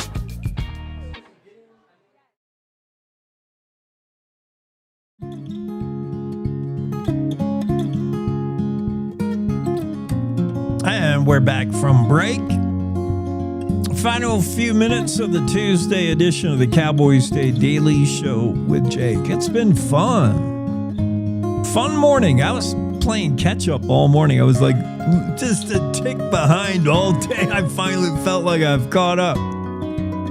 Just in time to say goodbye. Big thanks to all our guests today. Representative Lloyd Larsen was on as we're talking all things politics, lawmaking, legislative session underway, the budget session, 60th legislative session in Wyoming. Talking budget and scandal. Oh yeah, Representative Lloyd Larsen dropped in representing Fremont County Lander. Senator Wendy Schuler, what an honor it was to talk to the former educator, longtime lawmaker, Senator Schuler down there in Uintah County in Evanston. And I did not know Senator Schuler was on that 1976 Olympic team to play basketball. Did you know that? I knew she was way sports minded. I didn't know she was on the Olympic basketball team. She was going to Montreal to play basketball in the Olympics, but broke her foot. And rather than go and sit the bench and not play and receive a silver medal that year, I think, she gave up her spot to a teammate who was able to go instead. Olympian basketballer Wendy Schuler. I didn't know that. Jimmy Skovgard was on the show. He's running for U.S. Senator. Paul Ulrich from VP from Jonah Energy. David Schaller was on the show. He's designed that online role-playing game WolfQuest. It's pretty cool. And we just talked to author Paul Hutton. What a fun morning. We'll do it again tomorrow. What do you say? Let's make it a date. Good morning. This is the Cowboy State Daily Morning Show with Jake. The new way Wyoming wakes up.